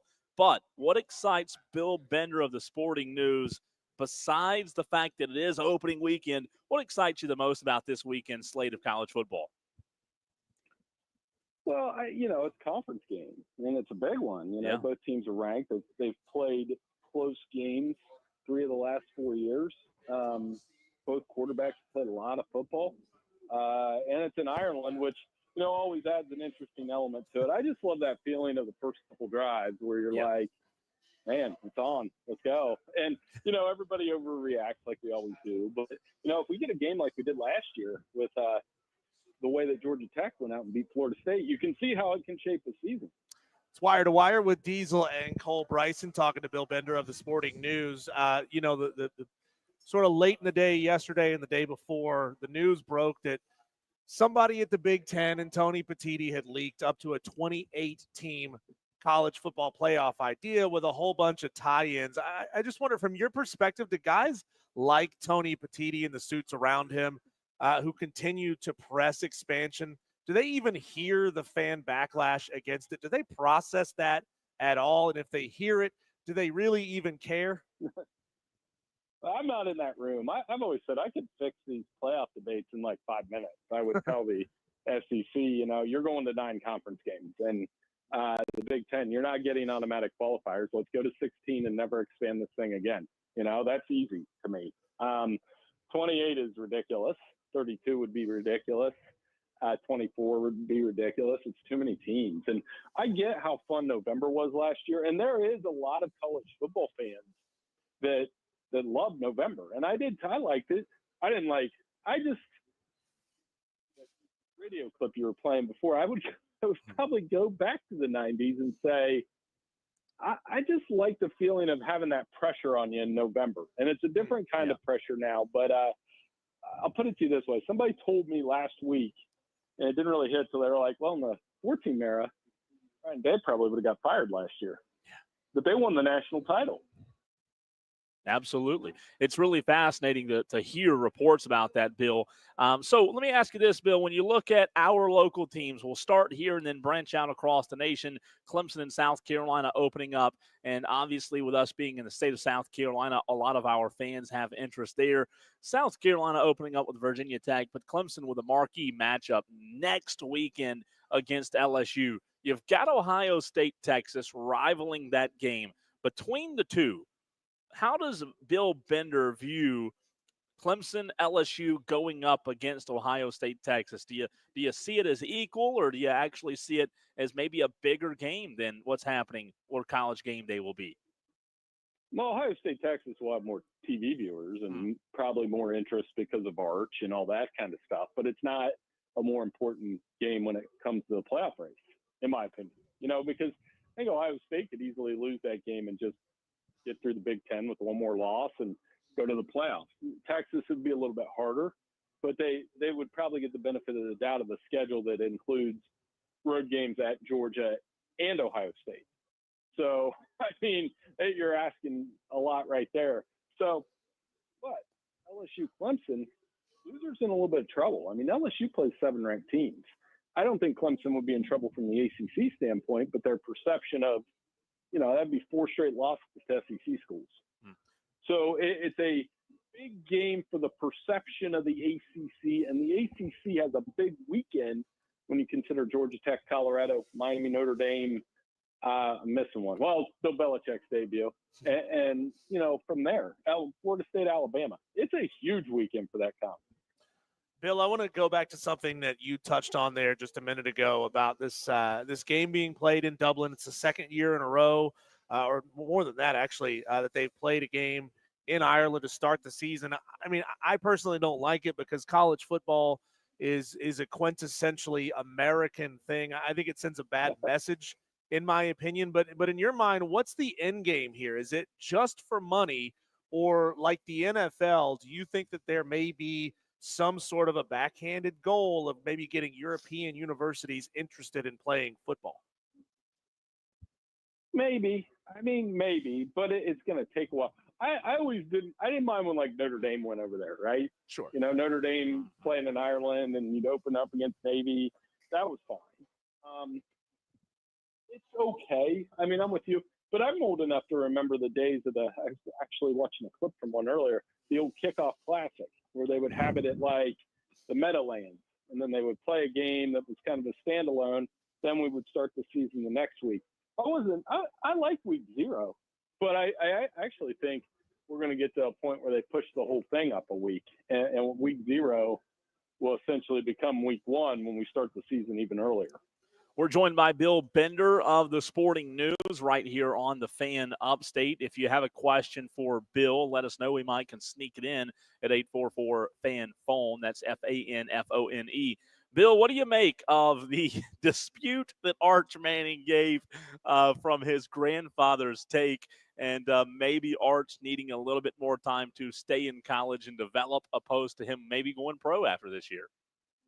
I think we all just need to let him play it out and find out that way, right? Like, there was some truth to what Archie said. You know, I mean, Peyton played 4 years. I still think that's what's going to happen. I think he's going to stay both years unless he has this like out of the world season. You know, with NIL, why not? Eli stayed in college for 5 years. So, and then was the number 1 pick. They're not in a hurry. That family's different than everybody else, right? Like when your family produces, let me get this right, Eli will eventually be in the Hall. 4 Super Bowl wins, everything they've done. I mean, they don't have to be in a big hurry with Arch, and we're going to go through the same process when I'm imagining in 4 years when Peyton's son's playing college ball, which is probably going to happen. Find him on Twitter at BillBender92. Bill, you live there in Columbus, the heart of Buckeye land. What was the reaction last week when the $20 million fine to Michigan and one more game for Sharon Moore came down? Were they interested in needling the Michigan Wolverines anymore? Were they willing to light things on fire, say, how are they going to let them get away with this? Yeah, it was rage. You know, they're still mad. But, I mean, as I was buddies, and I don't really have a dog in that fight, to be honest. But, like, what were we surprised about? You know, were we surprised about the fact that the NCAA didn't vacate wins? It just comes down to me, do you want to penalize the past or the future? And I actually think the NCAA penalized the future a little bit. That's a big fine. That stretches into the $30 million. We're paying guys now. They got to have that money. And it's not, when you're recruiting against Ohio State, Penn State, Notre Dame, that's not going to be easy. So as far as the NCAA, I mean, I just don't think they're going to hit teams like that. You were just talking about Petiti and TV money. You know, Ohio State, Michigan's one of the biggest TV draws. It's consistently the biggest one. Wasn't last year. Georgia, Texas was. But you get what I'm saying. Mm-hmm. They're not going to take that off the board. Hey, Bill, when the AP Top 25 came out a few days ago, we obviously discussed it. And, look, I had my thoughts on it. We can get into the rest of it later on in the show or at another time. But I am of the camp that Penn State, while they have a returning quarterback and maybe the best running back room in the country, might be a little high as the second best team in the country. Am I right or wrong on that? Where do you stand? They've got to prove it. No, I don't have a problem with them being number 2, but they've got to wear it. You know, certain schools wear it all the time. You know, through that Ohio State there, we just moved on. For them, coming off the semifinal appearance, with everybody they have coming back, the chips are lined up for them to go out and win a national title. They haven't done that since 1986. So, you know, a lot of people like to pile on James Franklin. I'm not going to do that. I think he's done a nice job at Penn State, continues to. And, you know, it's one of those deals where they've just got to go out and do it. Go out and get on the field, go beat Ohio State. They haven't done that for a decade. And go win a Big Ten championship. They haven't done that for a decade. And if they can go do those things, yeah, we can start to believe that they can win a national title. They were in the semifinals last year. It's not like they were that far off. Bill, when you look at a team like the Miami Hurricanes, you know, they've got Carson Beck at quarterback. You look at their rank of their individual groups, they're all pretty good across the board, sitting somewhere in that 15 to 25 range. If you go look at the Phil Steele guide, how good can this Miami team really be this year? Will we know much about them? Their ACC schedule is obviously really weak, but outside of that, they get a top 10 Notre Dame to start the season. They get a number 15 Florida in week number 4, and then a little bit later on, they'll play SMU. How are we going to gauge this team? Is it blowing teams out by 40? No, I think you're going to gauge them right off the go. Can they go beat Notre Dame and win against the ranked opponent? We're not going to judge Miami based on anybody but the ranked teams, and not stubbing their toe against unranked teams, which happened to them last year and should have happened a couple times. You know, they could have easily lost to D-Tech. So that Notre Dame game's huge. I'm excited to see it because, you know, with Notre Dame, new quarterback, C.J. Carr, young, talented, going to be a lot of hype around him. Carson Beck, you know, everything that comes there. So it's going to be a fun opener. And one stat I've been pointing out, I mean, as you guys know, I'm an Ohio kid, went to a Catholic school, remember growing up with that game. Notre Dame's lost its last 6 games at Miami. Now, they don't play all the time, so it's like I can't pin this on like some 1970s Notre Dame team, but the point stands, right? Like it's been a minute since they've gone down there and won. Bill, earlier in the show, back in the 3 o'clock hour, we did a game of what's more likely, and I want to bring one of those to you and get Bill Bender's opinion on what's more likely opening weekend edition, previewing what happens next weekend. So I'm going to throw this one at you. What's more likely, Colorado beating Georgia Tech or Arch Manning not throwing a touchdown pass against Ohio State? Oh, he'll throw at least one, I think. You know, with all the new pieces at Ohio State on their defense, and I can see that being a shutout. So I think it's likely. So I guess it's more likely that Colorado wins over Georgia Tech than Arch not getting a touchdown. Okay, because I think Arch will get. I'm more confident that Arch will get a touchdown than I am the Buffaloes beating Georgia Tech, even though they are at home. You know, you got 2 quarterbacks in that game, Caden Salter and Haynes King, that are – it's not like Georgia Tech's a juggernaut.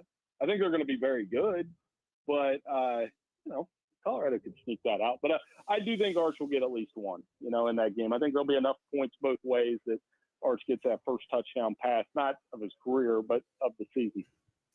Bill, I should have texted you in advance and asked if you were going to be willing or able to participate in a challenge that we do every week on our show, where your goal is to pick a game where you think the betting underdog will win the game outright. Is that something you think you might want to participate in over the course of this college football season? Can I start next week? Because I don't know that I have an underdog out. Oh wait, I'll do it this week if you really need one as a bonus. I'll take Stanford over Hawaii. There you go. Stanford over Hawaii. There okay, great. Yeah, so our Tolos love to compete against Cole and myself, some of the other guests that we bring on, beat writers for Clemson and South Carolina. So, yeah, your goal is to pick an outright upset, and if you get it right, you get the number of points that team was upset by added to a rolling season-long tally. So it's a little bit of strategy. Do you take the easy kind of 3-pointers, but you're not likely to win the game, or do you want to go a little big and take a risk? Well, I'll start with that one. I know there's a double, and you can double check the line for me. I think Stanford's like a 2-point dog. Yeah. the other one that was like jumping out at me, I think, Western Kentucky's like a double-digit favorite. They're going to win that game, though. So, yeah, I mean, I do the picks for us at Sporting News every week. I'm sure I could throw an underdog at you every week. Awesome. Bill, you're the man. We appreciate your time as always, pal. We'll talk to you next Wednesday. Hey, no problem. Thanks for having me on, guys. This is great. Absolutely. Thanks, Bill. Bill Bender, the Sporting News. If you haven't done so, Tolo's out there, get on Twitter, get on X. I'm sorry, I know it's X now, and give Bill Bender a follow at Bill Bender 92, Sporting News senior writer. He's awesome. Football Writers Association of America president. By the way, I don't know if you knew that or not. He's the president for the FWAA, and he could not be more kind to join us every Wednesday. When we come back, we have just had a crazy stat dropped into our laps from Dan B on the stream. We're going to bring that stat to you and, of course, make another push, I should say, for your picks in the Week 0 Wire-to-Wire Upset Picks Challenge. That more coming your way next on the Fan Upstate. Clear.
Tolos, still waiting for you to come by and see us here at 10903 Anderson Road in Piedmont, the Powdersville store location. Still got Ingles gift cards to give away. We had one Tolo come by and grab one, but we were on the air at the time, so we didn't get a chance to get his name. No, I didn't, man. I hate that.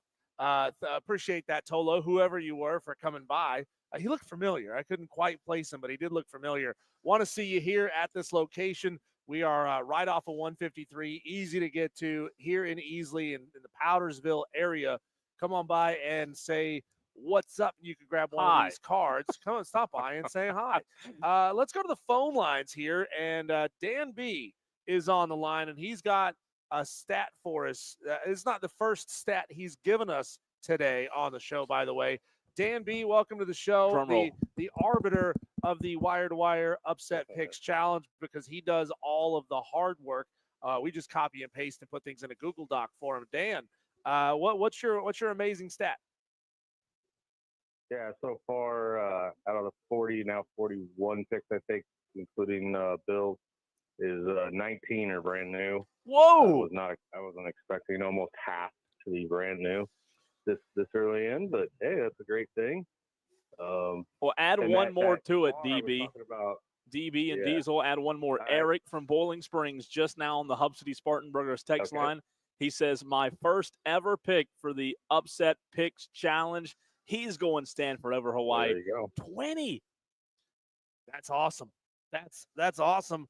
And Eric sent his in, by the way, as Eric from BS. We all know that's Boiling Springs, but Eric, you're gonna have to make sure you send it in as Eric from BS every time. Otherwise, Eric, don't we? We might get a little. I think there was already another Eric earlier today, so we have several Erics that listen. But let's go. How about it?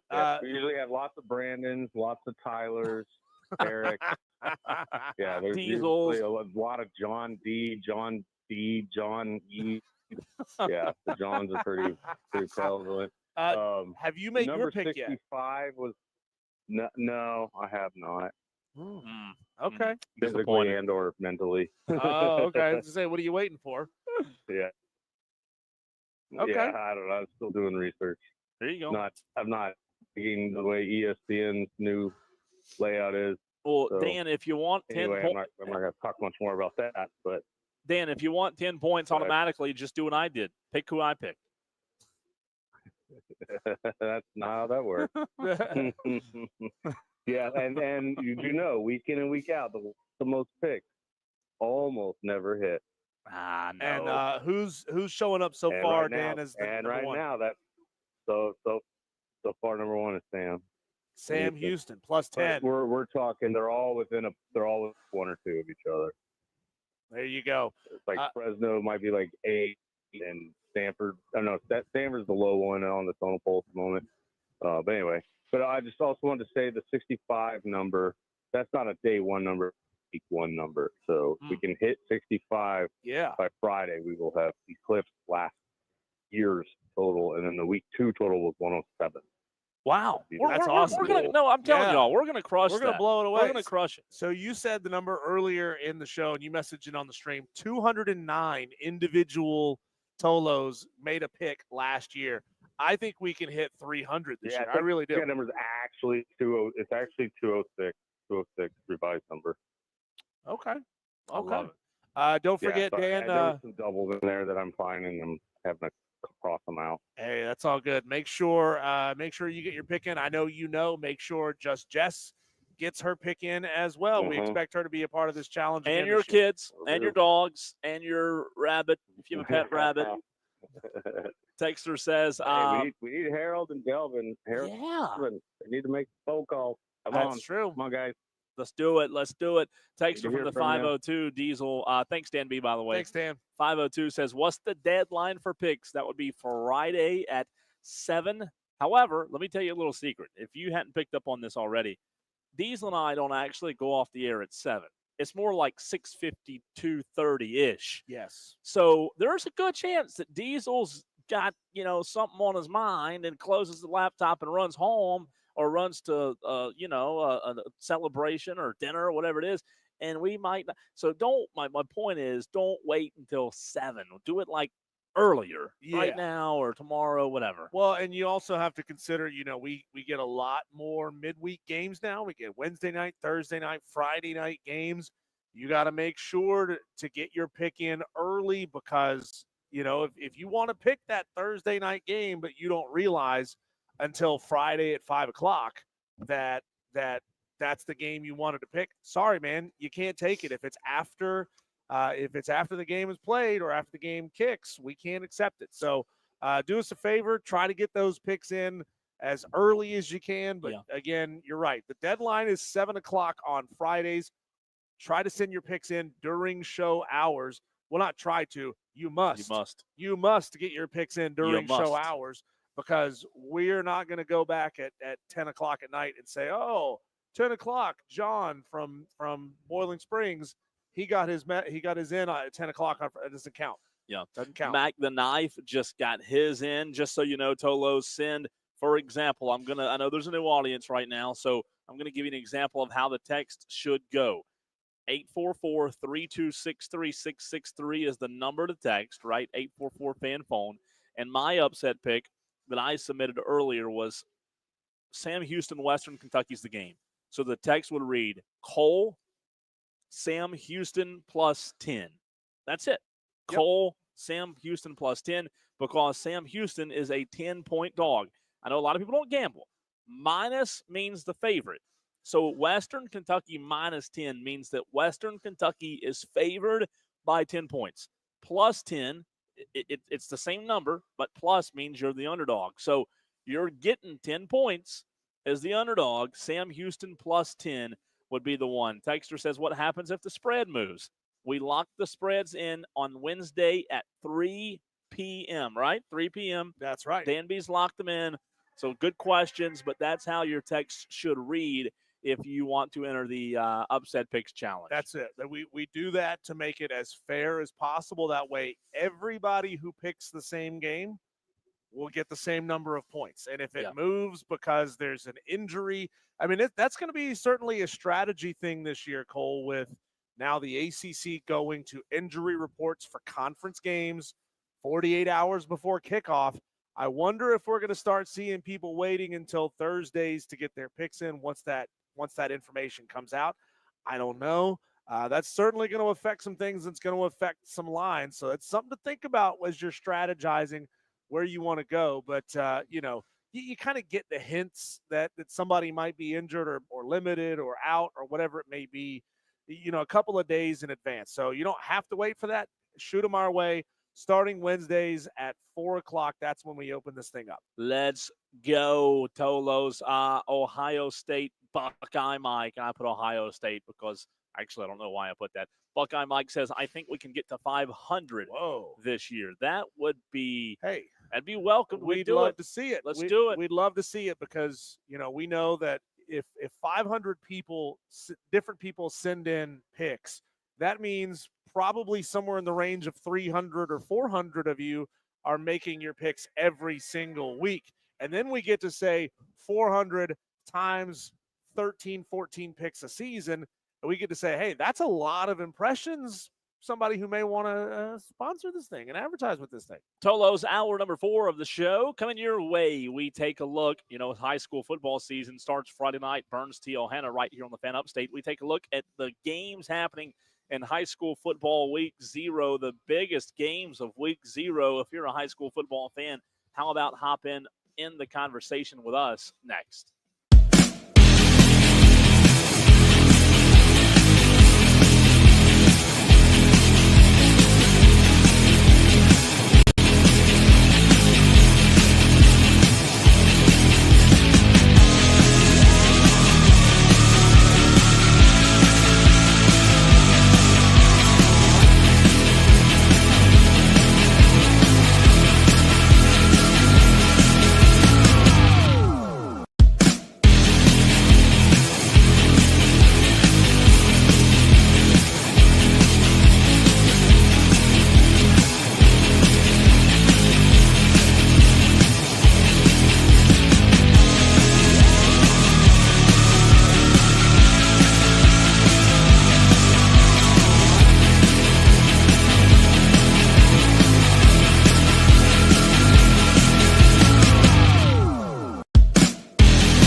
Powdersville, 10903 Anderson Road in Piedmont. It's the Powdersville location, but we're back at this Ingalls Saturday. Alex and I are, but then obviously rotating every Saturday throughout the high school football season, and we'll be at Ingalls near you, I promise. So once Coley Cole get back on Saturday morning, you know football is in the air, man. I was back last Saturday. Where were you, Kev? I didn't know it. Oh, my gosh. Last Saturday was the first one, man. Last week. I'm telling you. I know you love your high school football, man. Second week, we'll hear from you Saturday. You will every Saturday Let's morning. do it. I got you. Thanks, man. All right, Kev. boss. That's Kevin from Inman, a big-time Chapman fan. Love having Kev call into the show. When we come back, Cole, we had a biggie in the 3 o'clock hour. The head football coach of the South Carolina Gamecocks, Shane Beamer, joined us for about 12, 15 minutes. If you missed it before, well, we're going to play it again for you next, right here on 97.7 FM in Greenville, 97.1 FM in Spartanburg, and everywhere on the free Odyssey app.